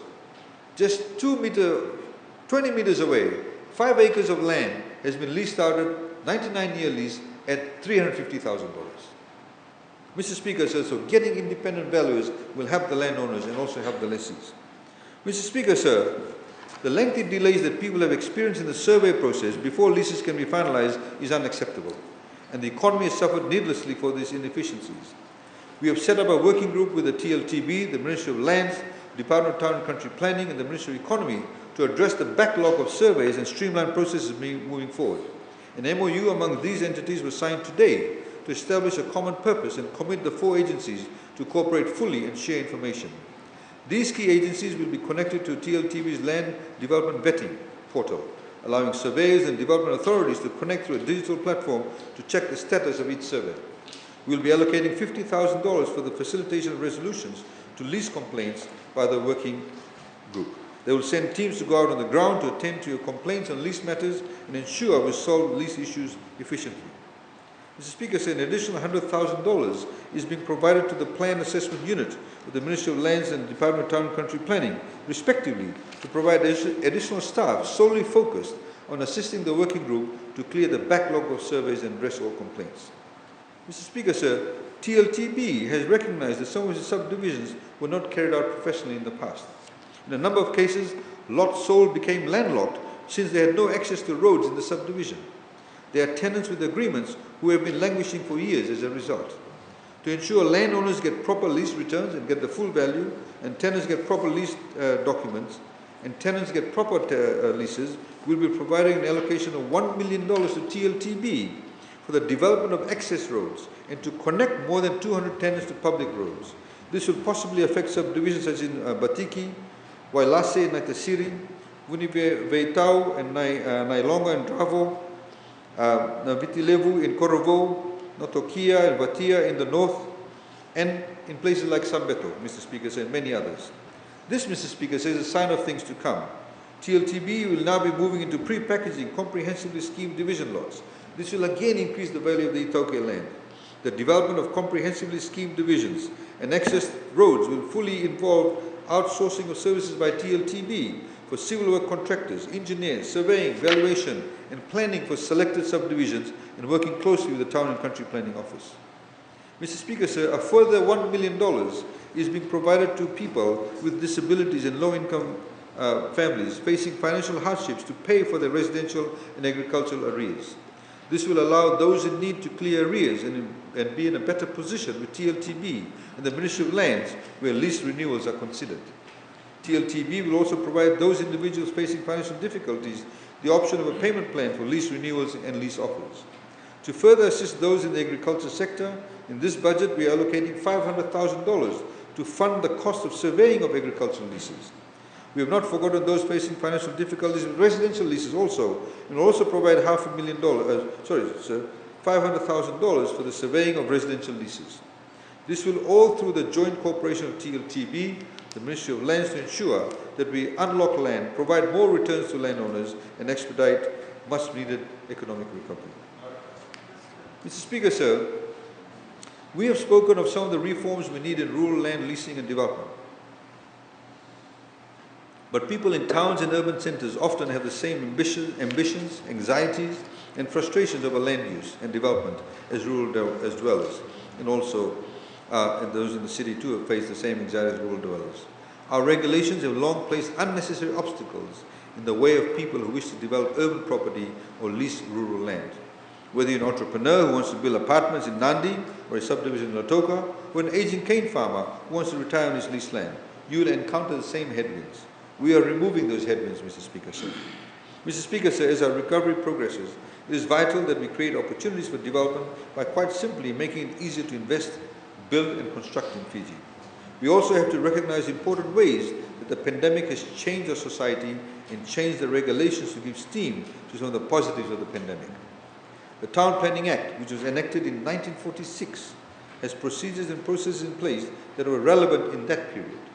But some of these decades-old processes have unsurprisingly become redundant and outdated. These archaic provisions in the Act have delayed and many times stopped development projects from progressing. This is particularly true of the provision in the Town Planning Act dealing with changes to the town planning scheme for the rezoning of individual lots or areas. The amendments proposed will reduce the bureaucracy around the notification and objection period. By reviewing the notification requirements, we are reaching out to more Fijians to have a say on the proposed rezoning. Since we are using a wide mode of transmitting the notification to the public, that is websites, widely used publications and all forms of media, the notification objection period has been reduced to 14 days with the ability to lodge an appeal to the Permanent Secretary on the decision of the Director of TCP. Mr. Speaker, sir, our towns and cities have evolved significantly over time. However, the town planning schemes governing the planning and development of towns and cities haven't changed a bit in nearly 2 decades. For example, Turek was an area that was mainly residential in the late 1970s, but today most properties are zoned as commercial. It only makes sense that the remaining properties follow the natural extension and be rezoned as commercial. This will reduce the need for property owners to apply for amendments on an ad hoc basis or case-by-case basis and be subjected to unnecessary and cumbersome processes each and every time. Having block zoning or rezoning will cut out the unnecessary bureaucracies and enable the proponents to immediately commence with the lodgement of the building plans and get the developments going on the ground. We have consulted closely with the Director of Town and Country Planning, the municipal councils and relevant stakeholders, and identified areas to be blocked, rezoned to commercial in several locations including Suva, Nasinu, Lautoka, Mba, Singatoka, Nandi, Savusavu, Nasori, Raki, and Tavua. By way of amendment to the Town Planning Act, the Permanent Secretary responsible for town planning will immediately approve block rezoning of those areas. This blanket commercial zoning will be applied over the properties that fall within designated areas. However, we will not disadvantage any residents within that area. If any affected property owner wants the property to remain zoned residential or has a residential dwelling on site, he or she will continue to pay the residential town or city rate until such time the property is converted for commercial development. This is a win-win situation for property owners. Firstly, the property owner will fetch higher rental because of the property value will increase, and if they wish to engage in commercial activities, they will not have to go through the process of rezoning. Mr. Speaker, sir, we announced a new incentive package to encourage the investments in subdivision projects for both residential and commercial lots in the 2020-2021 national budget. Any profits derived from the sale of these new lots are tax exempt along with customs duty waivers for construction inputs. This incentive was due to expire on 31 July 2022. This will now be extended for another 24 months until 31 July 2024. Subdivision of land is a lengthy process, and a large number of investments were delayed due to COVID, so it makes sense to continue this assistance. Mr. Speaker, sir, since the beginning of the pandemic, a number of Fijians who lost their jobs took their skills home and began operating home-based businesses. Some in catering services, some in bakeries, some as hairdressers or as consultants in their area of expertise. And some of these entrepreneurially minded Fijians are not looking back. They do face challenges, such as being required to rezone to commercial before operating their business. This requirement is so onerous that it has pushed some micro, small and medium enterprises out of business. Through amendments to the Town Planning Act, general provisions for schemes and areas, we will allow home-based businesses to operate from residential areas without going through the rezoning process, provided they meet set conditions of operations that are in keeping with the residential nature of the area. This would include restrictions on noise and equipment, signage, traffic, hours of operation and storage of hazardous material. We can allow this business, Mr. Speaker, to operate in a neighbourhood so long as they don't make the neighbourhood less quiet, peaceful and livable. Mr. Speaker, sir, as per the 2021-2022 budget announcement, the Town Planning General Provisions 1999 were to be amended to remove the stringent planning requirements for zoning and building permit applications. These 23-year-old requirements are badly out of date with our modern development needs. For example, single dwellings were once constructed in a 1,000 square meter property. Now, because space is at more of a premium and developers prefer to maximize the use of the site by building higher. The review process has been conducted, and the amendments to the Town Planning General Provisions 1999 will include simplified zones to reflect modern classifications as currently used in places like Australia and New Zealand, reduction of setback requirements for multi-story buildings, and increased density for unsewered residential lots. This will reduce the ad hoc requests that need to be put to the Director of Town and Planning, Country Planning's Office for approval. Mr. Speaker, so in order to counter inflationary pressures, support our vision of empowering Fijians with their first property, we will be regulating the commission charged by real estate agents on residential properties. This will also ensure that transactions occur in a fair and transparent manner and that we weed out unscrupulous agents. There have been serious issues of price gouging in the real estate market and instances of collusion that are driving up the prices of homes every day, that everyday Fijians are actually looking to buy. We have seen commission rates as high as 8%. And today, as we know, a real estate agent can simply take a photograph of your home on their phone, put it on Facebook, and the cost of them advertising is practically zero. And then they come and claim 8% from the person for whom they sold the house, or 5% or 3%. This is actually pushing up the price of real estate in Fiji. And ordinary Fijians are actually being priced out of this. There's general consensus among stakeholders, such as real estate agents and licensing board, property developers, architects and engineers, to regulate the commission rates. Below a certain price threshold, which will be finalized in the regulations, we'll be limiting the commission charged by real estate agents on what we call low-income residential properties to no more than 3% of the sale value. We're looking at this moment properties that are $1.5 million or less. Mr. Speaker, sir, Fiji needs to invest in more skilled and educated people, and we'll need more and more of them in the economy of the future. This has to be a priority to provide opportunities for our young people to gain skills and education they can put to work here in Fiji. We already face a shortage in the trades, particularly the building trades. Fiji needs programs and incentives for our people to gain both the skills and the education they'll need to fill important roles across the economy. There's no better moment than our recovery to make those investments in our people. Mr. Speaker, sir, that commitment begins with young people in Fiji. The past several years have heaped anxiety on young Fijians. During the pandemic, our primary and secondary students lost months of in-person learning. New job seekers entered the worst market for jobs ever, and recent hires were often the first crop to be made redundant or sent home. Meanwhile, the climate emergency can make the future feel untenable, with every cyclone serving as a traumatic reminder of how serious this crisis has become. To the young people of Fiji, Mr. Speaker, sir, we understand how difficult all of this is for you. We've heard it from you, many of you, firsthand. And the bulk of the initiatives in this mini-budget are designed for your benefit, because you deserve a secure future where your hard work can guarantee a rewarding life. And we know you have the ability to make that possible for yourselves. We invested in your education for years, paying school fees, subsidizing transportation to school, and paying for your textbooks. We have invested in your access to digital tools and technology. We have promised you that your future would be determined by your skills and qualifications, not by your last name or family pedigree. Now, your generation, which is the most skilled, the most unified, and the most hopeful in history, is entering higher education and the workforce. And as you do, the commitment from your government could not be stronger. First, to all those in universities and all those preparing for universities and colleges, you will be supported to realize your dreams. Every ambitious and talented young person should be able to complete education through either loans or scholarships. That is rock-solid commitment. This commitment is about you, but more so, it is about our country.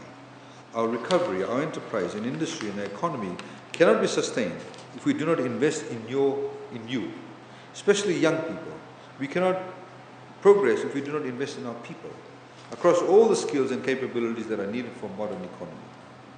Mr. Speaker, sir, in the 2021-2022 budget, a new quota system was introduced for TELS, and the entry mark increased from 250 to 280, and to 300 for year 13 in areas where there was an oversupply of graduates. This new quota system in TELS was introduced to balance funding between the areas of high priority and skills shortage and manage the areas of possible oversupply. The situation significantly changed after the announcement of the 2021-2022 budget. The second wave of COVID-19 had a significant impact on the education of students, and we completely understand how that has affected their performance in the recent examination. Mr. Speaker, sir, government has considered a one-off temporary measure to reduce TELS mark entry to 250, except for the commerce category, where the cut-off mark will remain at 280 with a quota of 850 due to oversupply of graduates. In other words, now for TELS, if you get 250, you'll be eligible for TELS. Programs in the commerce category will still require an entry mark of 300. The quota for TELS for degree programs will now be increased from 2,000 to 2,942, with increased attention to areas such as medicine and health, engineering, science and technology. The Accelerated Repayment Incentive, or ARI, for TELS students was introduced in the 2018-2019 budget to offer TELS students heavy discounts for the early payment of this loan. For this initiative, the determination for the repayment period for discount eligibility will exclude 2020, 2021 and 2022. A lot of them lost their jobs, some went on part-time work, so again obviously we cannot expect them to continue with the repayments, so 2020, 2021 and 2022 won't be counted as the 3 years. Mr. Speaker, sir, we also recognize the contributions made by nurses in our health sector. The quota for nursing was set for 100 students for 2022 new intake. But this may not be sufficient given the fact that many nurses are resigning, either leaving the profession or relocating. To fill the gaps created by resignations and migration of nurses, the TELS quota for Bachelor of Nursing will be increased to 350. Mr. Speaker, sir, as part of the 2020-2021 budget announcement, funding for the MBBS program was suspended under the NTS and TELS. This decision was based on the fact that Fiji had met its stated goal for the doctor-to-patient ratio, that we had graduated more doctors than there were vacancies in Fijian medical facilities, in particular in the public health system. Times, of course, Mr. Speaker, sir, have changed since then. Our experience with COVID-19 brought on the engagement of general practitioners to improve access to medical services, as we mentioned earlier. This creates more employment opportunities for graduate doctors in both public and private hospitals and private clinics. Furthermore, private sector investment is burgeoning in the medical sector, which will create space for Year 6 clinical attachments and employment opportunities. We're also going to put more doctors in rural public medical facilities given the shift, and we'll be making some policy announcements in that. But generally now where we have nurses, we'll be putting in doctors in some of those areas. Given the shift, Mr. Speaker, sir, government will also provide 20 MBBS and 5 Bachelor of Dental Surgery awards to new students who have completed year 13 with a mark of 340 in 2021 through National Topper Scheme. Those students who are registered in the TSLS online portal for 2022 intake can apply or change their programs to qualify. To accommodate private MBBS students of 2021, the NTS scheme will change to include those who did year 13 in 2020, had marks of 340 above, a GPA of 3 and above in 2021, and combined parental income of less than $100,000. Mr. Speaker, sir, in 2021-2022 national budget, government allocated funds for MBBS students who are privately enrolled and met the criteria for a one-off $10,000 government grant. In February this year, 42 students were selected and can use the grant to clear off the fees for 2021. Government will now provide full-time scholarships under the Toppers scheme effective from semester 1 2022. This will amend existing scholarship regulation to include these students who did year 13 in 2020. Mr. Speaker, sir, young people in Fiji understand why climate change is such an important issue. They see through the denial of the past generations who have caused this crisis, and they are vital to Fiji's leadership on the world stage.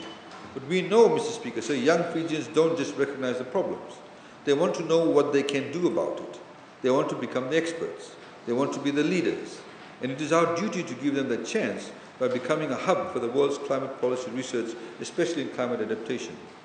Australia's Monash University is keen to establish a joint Monash-Fiji National University Pacific Climate Change Research Centre that offers high-quality research opportunities that produce world-leading climate change mitigation and adaptation issues, and high-quality training and capacity building for policymakers in the Pacific. This collaboration will benefit Fiji through engaging with one of the leading global universities. The collaboration will give its students and researchers direct access to major funding partners like DFAT, JICA, AUSAID, New Zealand Aid, EU, ADB and others. It will produce Pacific experts who help the world meet this challenge, because it will be Pacific people who lead on an issue that impacts us more severely than anyone in the world. The research centre will be funded initially through the seed funding from Monash University to fund and host the centre director. Other fundings will be secured from donors such as DFAT, AUSAID, New Zealand Aid, JICA and the Fijian government. And once our young people complete their education, Mr. Speaker, sir, they should find a market for jobs that is brimming with opportunity, not only for careers but for companies they may wish to start, and not only in traditional sectors but in the world-class and highly sustainable green and blue Fijian economy that we are building. We urge you, Mr. Speaker, sir, to the young people, we say, pursue opportunities that our country will need for that. This may include anything from sustainable forestry to marine conservation to green shipping and oceanography to sustainability. All industries will need these skills, society will need these skills, and indeed, Mr. Speaker, sir, the world needs these skills. The Ministry of Environment launched the Jobs for Nature Rehabilitation Program in June of last year, focusing on protection, restoration, and rehabilitation of the natural environment. 76 projects from Ba, Tuva, Rewa, Lambasa, and Tunuloa catchments have been awarded the JNR grants to the Fiji Ridge to Reef program, which is being managed by the Ministry of Environment. The projects have received their first disbursement of 60% of the $45,600 allocation. The remaining 40% of $30,400 will be disbursed after monitoring and evaluation is completed. Mr. Speaker, sir, Fiji is investing $83 million over time in the world-class Fiji Airways Aviation Academy. The Academy reduces the high cost of training which is incurred by Fiji Airways and allows us to train more local pilots, thus reducing the need for foreign pilots and producing savings of around $10 million a year. We trained pilots from other airlines during the pandemic. The demand by other airlines to use our facility is growing. Every day the Academy is helping put Fijians in the cockpit, including women. These are great jobs that often we're going to expats when they should all be held by our own people. And the Aviation Academy is making that happen. The Academy, Mr. Speaker, also kept our pilots ready to fly through the pandemic. There's no question we would not have been ready to reopen the border on 1 December without it. The Academy is also used for cabin crew training, some of which was previously done in Australia and Singapore. This produces about savings of $10.3 million annually. Mr. Speaker, sir, we want to apply the same academy-based educational model to other sectors, including in shipping. This is a booming sector for Fiji's budding blue economy, and one that will increasingly help to drive our net zero commitment. Construction to modernize the facility and provide a better learning environment are partially completed, which allowed the Fiji Maritime Academy to open its doors for the 2022 academic year. As of 21 March 2022, the Academy had opened its doors to start the new academic year with a number of short courses, and from July, August of this year, Mr. Speaker, sir, a Bachelor in Nautical Training, Mr. Speaker, sir, in the Marine Academy will be available. And this is, Mr. Speaker, sir, has got IMO certification. Mr. Speaker, sir, the Maritime Academy is now becoming a regional academy. We've got now students coming in from Papua New Guinea and various other Pacific Island countries. And we wish to put on record the training and the partnership with CNEC that has allowed us to get the IMO certification, which also helped MSEF. In the 2021-2022 budget, Government announced a 20-year tax holiday incentive for business process outsourcing of BPO. Government continues to assist the BPO sector and will set aside 300 awards for BPO training under TELS for TBAT at FNU, which is an existing allocation of 5,000 onwards. Mr. Speaker, sir, as noted in Parliament previously, this was the only sector in Fiji during the COVID period in the last 2 years that grew 3,000 jobs. Mr. Speaker, sir, means testing criteria was introduced in 2021-2022 budget, and combined parental income exceeding $100,000 is tested against the number of dependents and extenuating circumstances. Business owners will be required to submit the latest tax assessments showing business profit and business net worth. The new means testing criteria will require applicants to have a combined family income of less than $100,000 or business net worth of less than $100,000, unless extenuating factors apply. This will be effective from 2023. Mr. Speaker, sir, government will provide funding for development of Fiji's 10-year Human Capital Development Plan. The plan will provide prudent guidance for planning and investment in tertiary education. TSLS will host the Secretariat and lead the coordination, and will be funded $80,000 for this project for the remainder of the financial year. Mr. Speaker, sir, to date the Fijian government has assisted a total of 100 Fijians under the reskilling and retraining program announced last year, with another 500 students currently undertaking courses and more expected to apply in the near future. Given the success in the reskilling and retraining program offered through FNU, the government has included an additional 7 short courses that are in highly sought areas, including caregiving, the fundamentals of baking and patisserie, cooking, food and beverage, screen printing, artwork and designs, household and sanitary plumbing, and domestic electrical installation. A budget of $1 million has been allocated for this program. Mr. Speaker, sir, our recovery is an opportunity to accelerate towards net zero emissions within the legal framework of our Climate Change Act. The activities and requirements we must now advance under the Act all support mutually beneficial outcomes for communities, the private sector and public services. On the whole, the Climate Change Act will create cost savings for our economy, as it is designed to help us best prepare and avoid climate risk impacts. Mr. Speaker, sir, we have proposed an electric shuttle bus project that not only makes good economic sense for an urbanizing country, but which aligns well with Fiji's global climate leadership. We need clean and efficient urban mass transportation, and we are pleased to report that the project is progressing well. The technical analysis on the electric shuttle bus ecosystem has been completed, and that will be trialed with the construction of a suburban shuttle terminal in Vale Levu later this year. The electric shuttle bus will facilitate transit between commercial centres. Shuttle buses with 22 seats will run every 5 to 10 minutes along 23 new routes. We have identified the first routes to be tendered, electrified for the pilot. The charging infrastructure to service these routes will initially be housed at the Vale Levu shuttle station. This means cleaner transportation that decreases pollution and noise and increases comfort for its riders. Further shuttle terminals will be coming to Nakasi and the Tawakumu area in Lautoka. Mr. Speaker, the government takes seriously the need to manage our solid waste and end littering and the proliferation of plastic waste and other debris into our waterways and oceans. To develop a strategy, we will allocate $45,000 for a consultancy for the development of Fiji's Container Deposit Regulations, or CDR. The intention of the proposed regulation is to minimize environmental pollution by establishing a container deposit scheme that will incentivize recycling behavior in Fiji. A consultant has been identified to develop the CDR and will conduct a review to identify implementation issues from Pacific and other countries that have adopted container deposit regulations.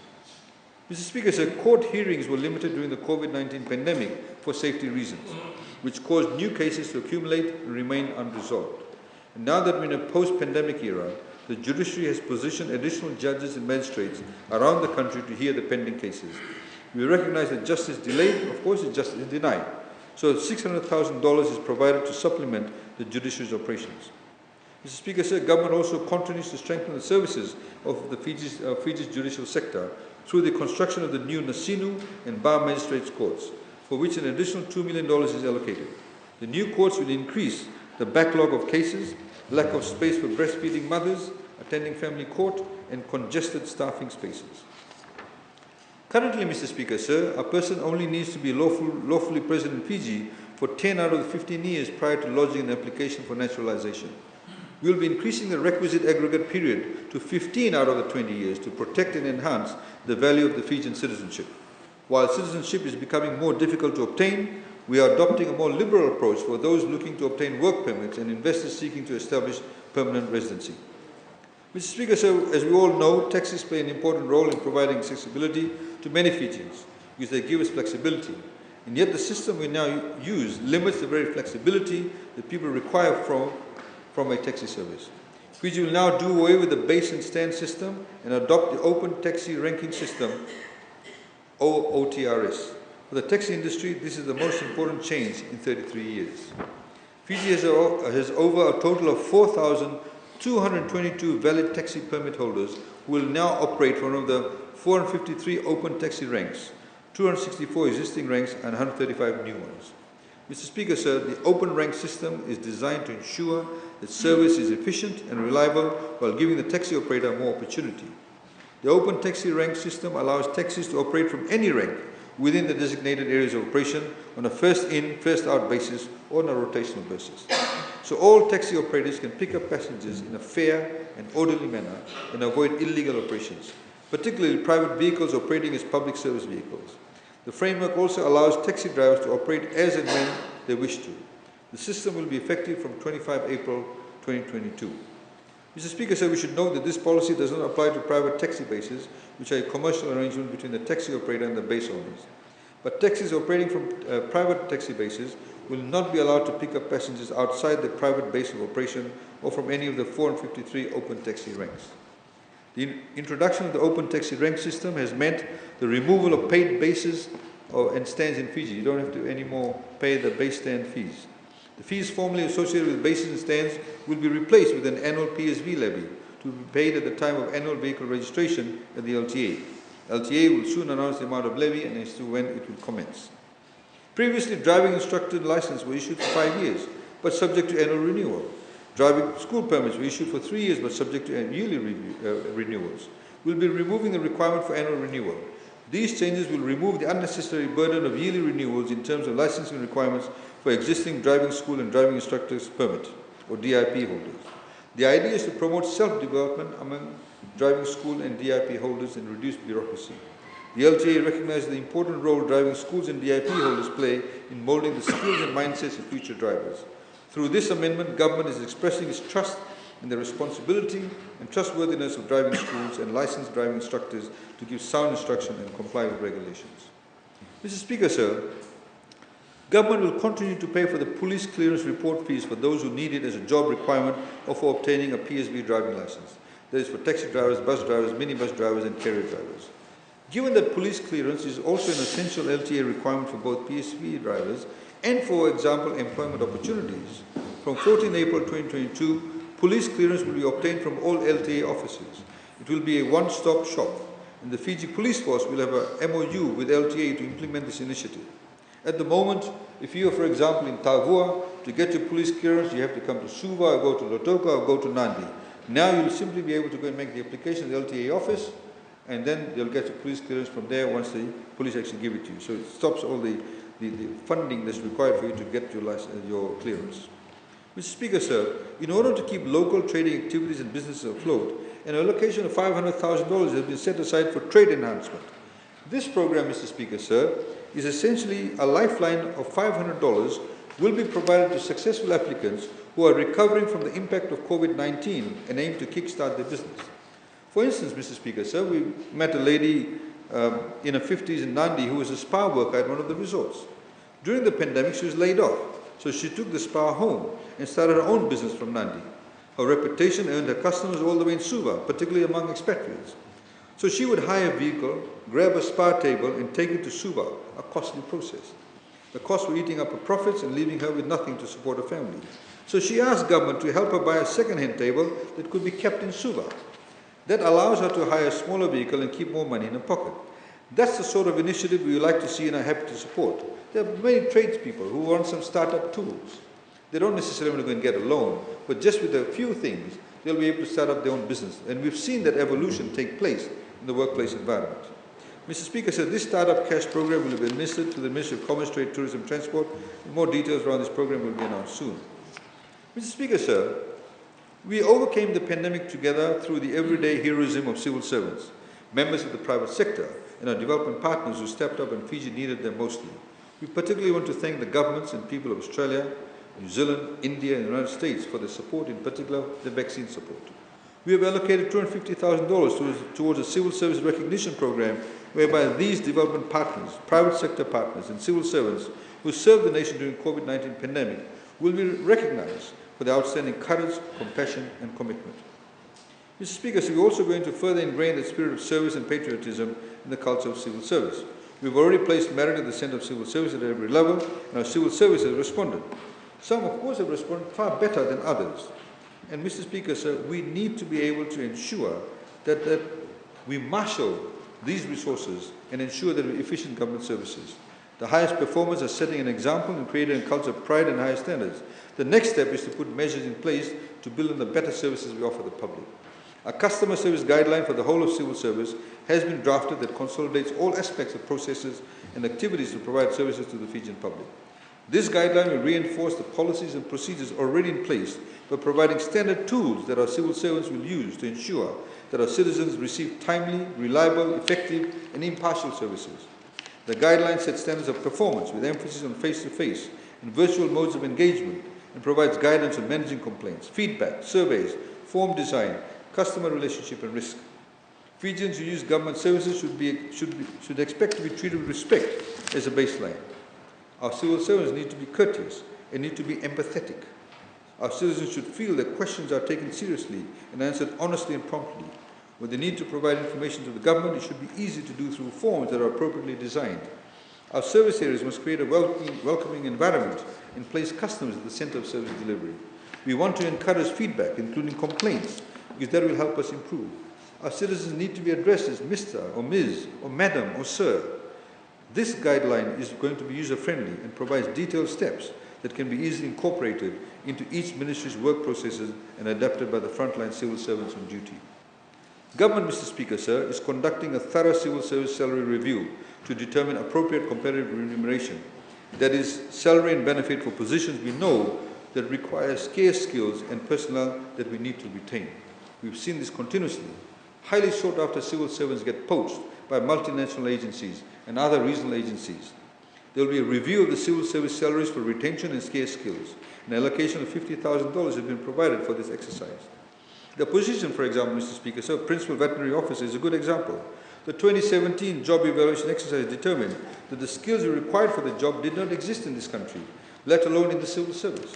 Taking into account remuneration data from the private sector and benchmarking against several other positions, the position remuneration package was reviewed so that we could attract and retain the possible candidates.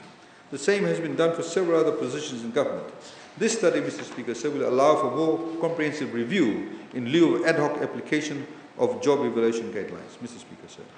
Mr. Speaker, sir, for the teachers, we are allocating an additional $2.7 million to appropriately remunerate 312 teachers that have taken the initiative to upskill their qualifications. Mr. Speaker, sir, with the economy recovering and the projected increase in revenue collections, we'll be able to roll back certain expenditure control measures that were announced in 2020. Effective from 1st of April 2022, overtime will be reinstated for all civil servants on Band E and below. Overtime will also be reinstated for registered nurses on Band F. Other officers on Band F and above will be entitled to time off in lieu of overtime pay. This was as per the past practice, and this, of course, always excludes teachers. The Ministry of Civil Service, Mr. Speaker, sir, will be issuing a circular in the coming week. Meal allowances, Mr. Speaker, sir, will now be increased from $10 to $15. Mr. Speaker, sir, we'll also be bringing back rural and maritime allowances. We are also, Mr. Speaker, sir, will be bringing back rural and maritime allowances with an allocation of $1 million. We recognize the extraordinary efforts by dedicated and committed civil servants who work in remote locations. With immediate effect, civil servants will be paid maritime allowance. And following the reconfiguration of the definition of rural, as a lot of previously rural areas are now peri-urban, those in deep rural areas will be paid an allowance also. Mr. Speaker, sir, the last wage review was held in 2018. It was due for review in 2020. It would have been indefensible and quite cynically, really, silly to review the minimum wage rate during a pandemic that put more than 100,000 people out of their jobs on reduced hours. We focus instead on providing assistance, as was right. As things are normalizing, we have conducted the review that was planned for 2020 through Dr. Pata. We were able to consider new pressures like imported inflation. For weeks, we have held extensive and productive consultations with employers, employees, and other stakeholders about wages. Every consultation is open to the public, but regrettably, the unions and their reps and political parties who were muttering from the sidelines never bothered. They never bothered to give contributions or even show up to the public consultations. And in fact, Mr. Speaker, sir, as was required, only a few of them turned up to the ERAB meeting, which is the Employment Relations Advisory Board. Of course, some of the others didn't. No matter that, Mr. Speaker, sir, no matter that. Dr. Pata was able to speak directly with the people who will be most affected by a rise in the minimum wage, both in the formal and the informal sectors. These are not the privileges or unionists who drive in the Pajeros. They are people who encounter every day in restaurants, convenience stores and petrol stations. They may tend gardens or clean offices, or they are what we unfortunately in Fiji call house girls. They do much of the work we take for granted every day, and their wages should rise as the price of food and other essentials increase. Mr. Speaker, sir, we will increase the minimum wage to $4 an hour in stages over a one-year period from its current level of $2.68. The revised minimum wage rate will be implemented in 4 tranches, starting at $3.01 from 1 April 2022, $3.34 from 1 July, $3.66 from 1 October 2022, and $4 from 1 January 2023. Mr. Speaker, sir. Mr. Speaker, sir, we are doing so because we don't want the employers to get an immediate shock. From all the other 10 wage sectors, the minimum wage rate will also rise in tandem with the new rate and topped up by the relevant difference between the current national minimum wage rate and the sectoral wages. Mr. Speaker, sir, however, we also need to review the existing 10 sectorial job classifications. The current classification of the 10 sectors is decades old and does not reflect the modern economy and indeed modern day work practices. Take, for example, the printing industry. The sector has changed dramatically in this century through automation and digitization, but the job classification hasn't changed at all. In fact, it does not even recognize that there is digitization in the printing sector. We have to recognize these shifts and align sectorial wages with market realities to ensure that people are paid wages for the jobs they perform. $50,000 has been allocated to carry out this review. Mr. Speaker, sir, government has also allocated a funding of $500,000 to adjust the wages of civil servants who are hourly paid because of the new minimum wage. Mr. Speaker, sir, we have to also remember there's still a lot of folks in Fiji who work for themselves in the informal sector, who do not make set wages. A responsible rise in the minimum wage can benefit them indirectly, because higher wages means more spending. And that is certainly good news for someone selling roti parcel or lovo packs or selling boiled evi by the side of the road, or the many thousands of other Fijians working in our informal sector. Mr. Speaker, sir, however, a rise in wages must also signal a rise in productivity. And we must reward rises in productivity where they happen and root out areas that limit Fiji's productive capacity. Unfortunately, there's been a troubling trend of workers being repeatedly absent on Mondays with the excuse of family care leave. This impacts productivity and the overall profitability of businesses, many of which barely survived the pandemic. We have decided, Mr. Speaker, sir, to put family care leave on hold given the announced rise in wage rates. As a further measure to ensure we make most out of the next few months, and in fact the year, at least, paternity leave is also now going on hold. Mr. Speaker, sir, higher productivity must be a good thing for employers and employees alike. So we're going to further ensure that every hard-working wage earner trusts that their role in improving the nation's productivity is not only acknowledged, but rewarded with further increases to their wages. By better accessing productivity, wages can keep rising. It's that simple. To ensure that we're accurately assessing productivity across the economy, we've allocated $50,000 for the establishment of a National Productivity Commission based on the Australian model to measure productivity across all the wage sectors and provide advice to government on improving productivity.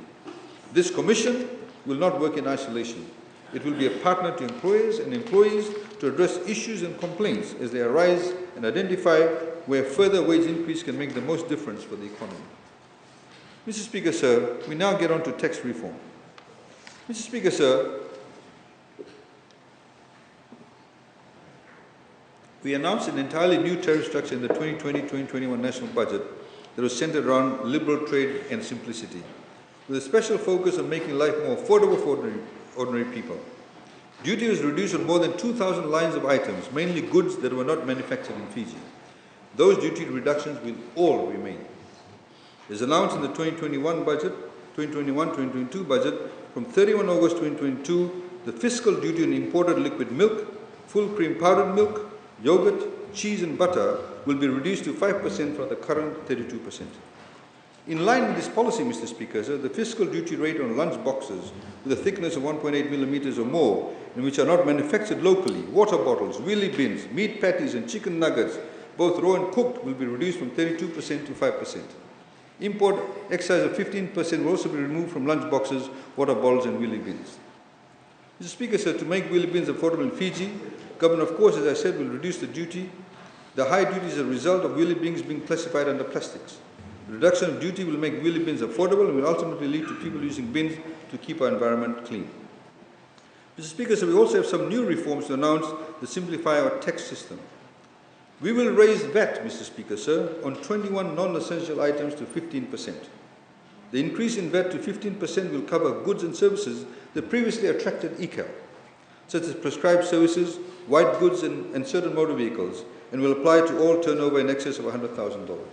So previously, there are certain things that attracted 9% VAT and 5% ECAL, which is 14%. Now, it will just simply be VAT and it will go up to 15%, in other words, an increase of 1%. Mr. Speaker, to be clear about this, in a nutshell, ECAL will be removed and replaced by the adjusted VAT rate of 15% for these items. So tax on an item that carried 9% VAT and 5% ECAL would increase only by 1%.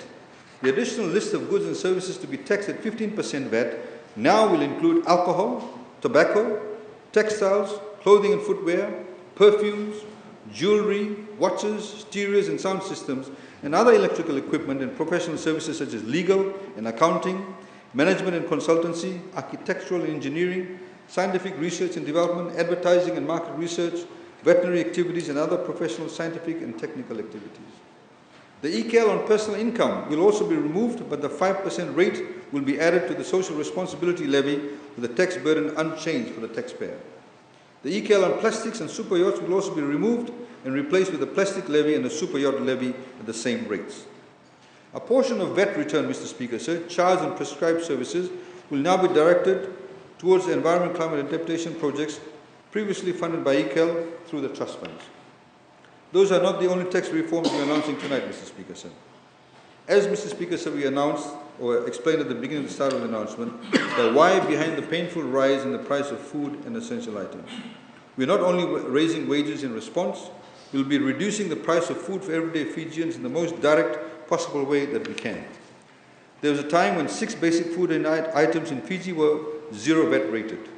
And these were what they are called basic food items: flour, tea, powdered milk, cooking oil, rice and kerosene. Mr. Speaker, we subsequently lowered VAT across a wider basket of items that Fijians were purchasing more often, a move that lowered the overall cost of living. Mr. Speaker, however, this price increase today and the price rise crisis demands that we go further by sending VAT back to 0, not on 6 basic food items, but on 21 everyday essentials. Mr. Speaker, in other words, dropping the cost. In other words, dropping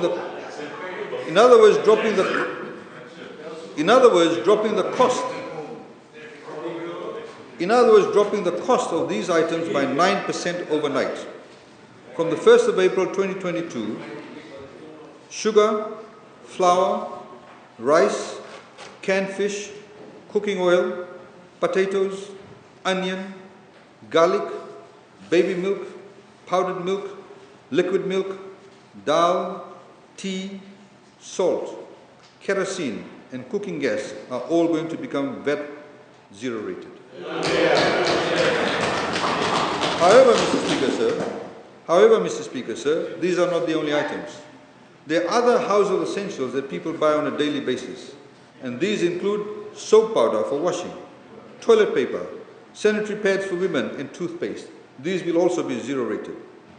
Mr. Speaker, in total, however, this reduction in VAT will send $163 million in tax revenues back to the Fijian people. So government will lose 163 million, but it will go back to the Fijian people and alleviate the cruelest burden that the pandemic and the Russian war have placed on our people's back.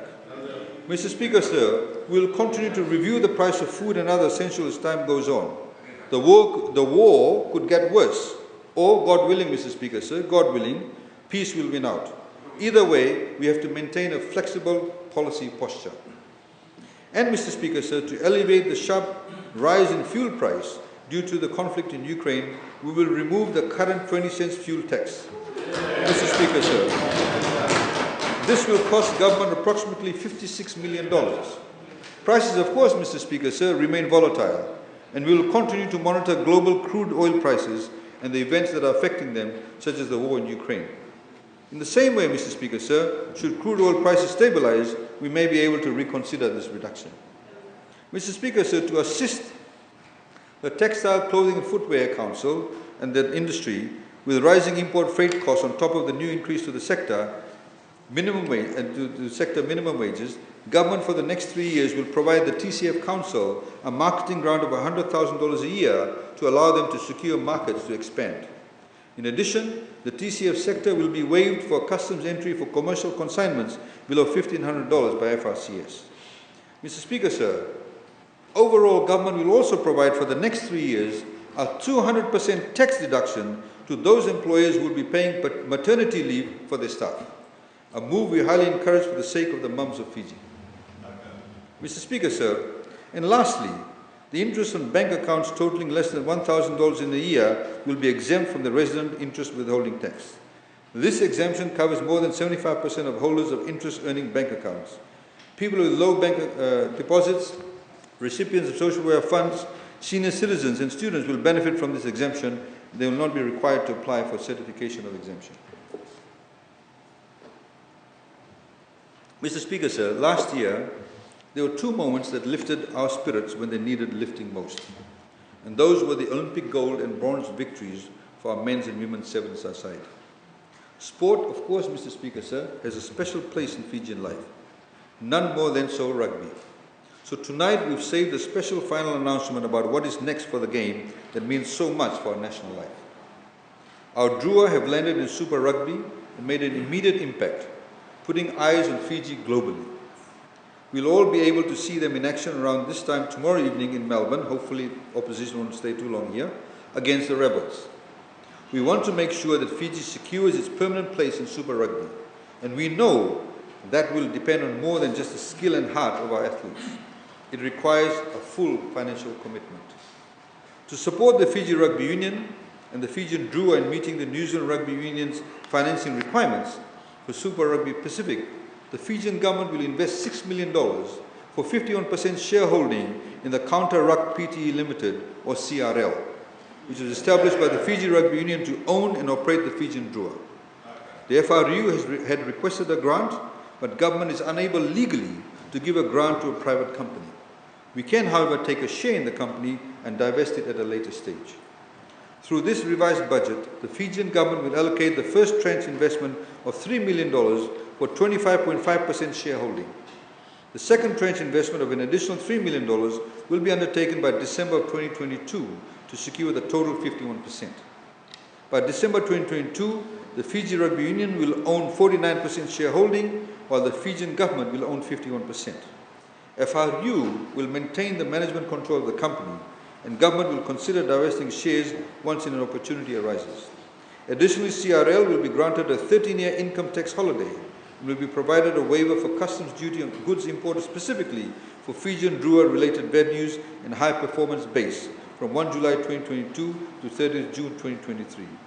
Additionally, any sponsorship above $250,000 made to the Fijian Drua will receive 200% income tax deduction. Mr. Speaker, sir, the support to the Fijian Drua has 2 main purposes. First, it will ensure that we realize the significant benefits the team will have on the growth and development of rugby in Fiji. Second, it will allow us to capitalize on our great competitive advantage in sport, our people who are naturally gifted athletes and rugby players.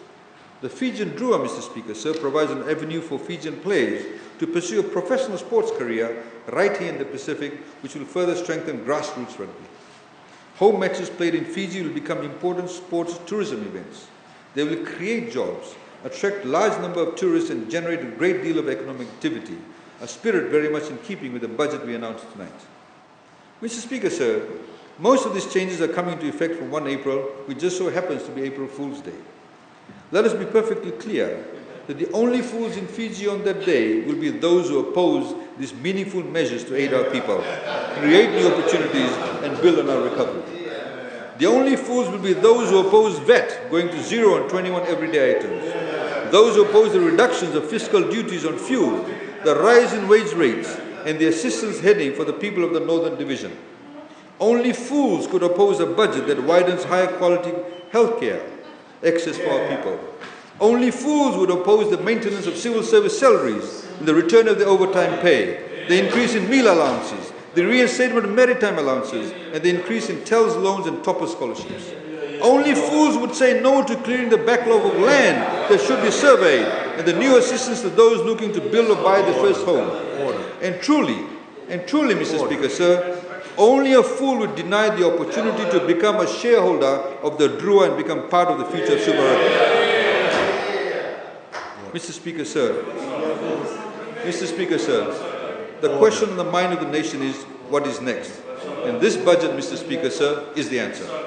We look forward to getting this budget and its policies over the line at tomorrow's parliamentary session, sir, and the Fijians who need our help cannot wait, and we cannot waste a minute in seizing the opportunities created by a strengthening recovery.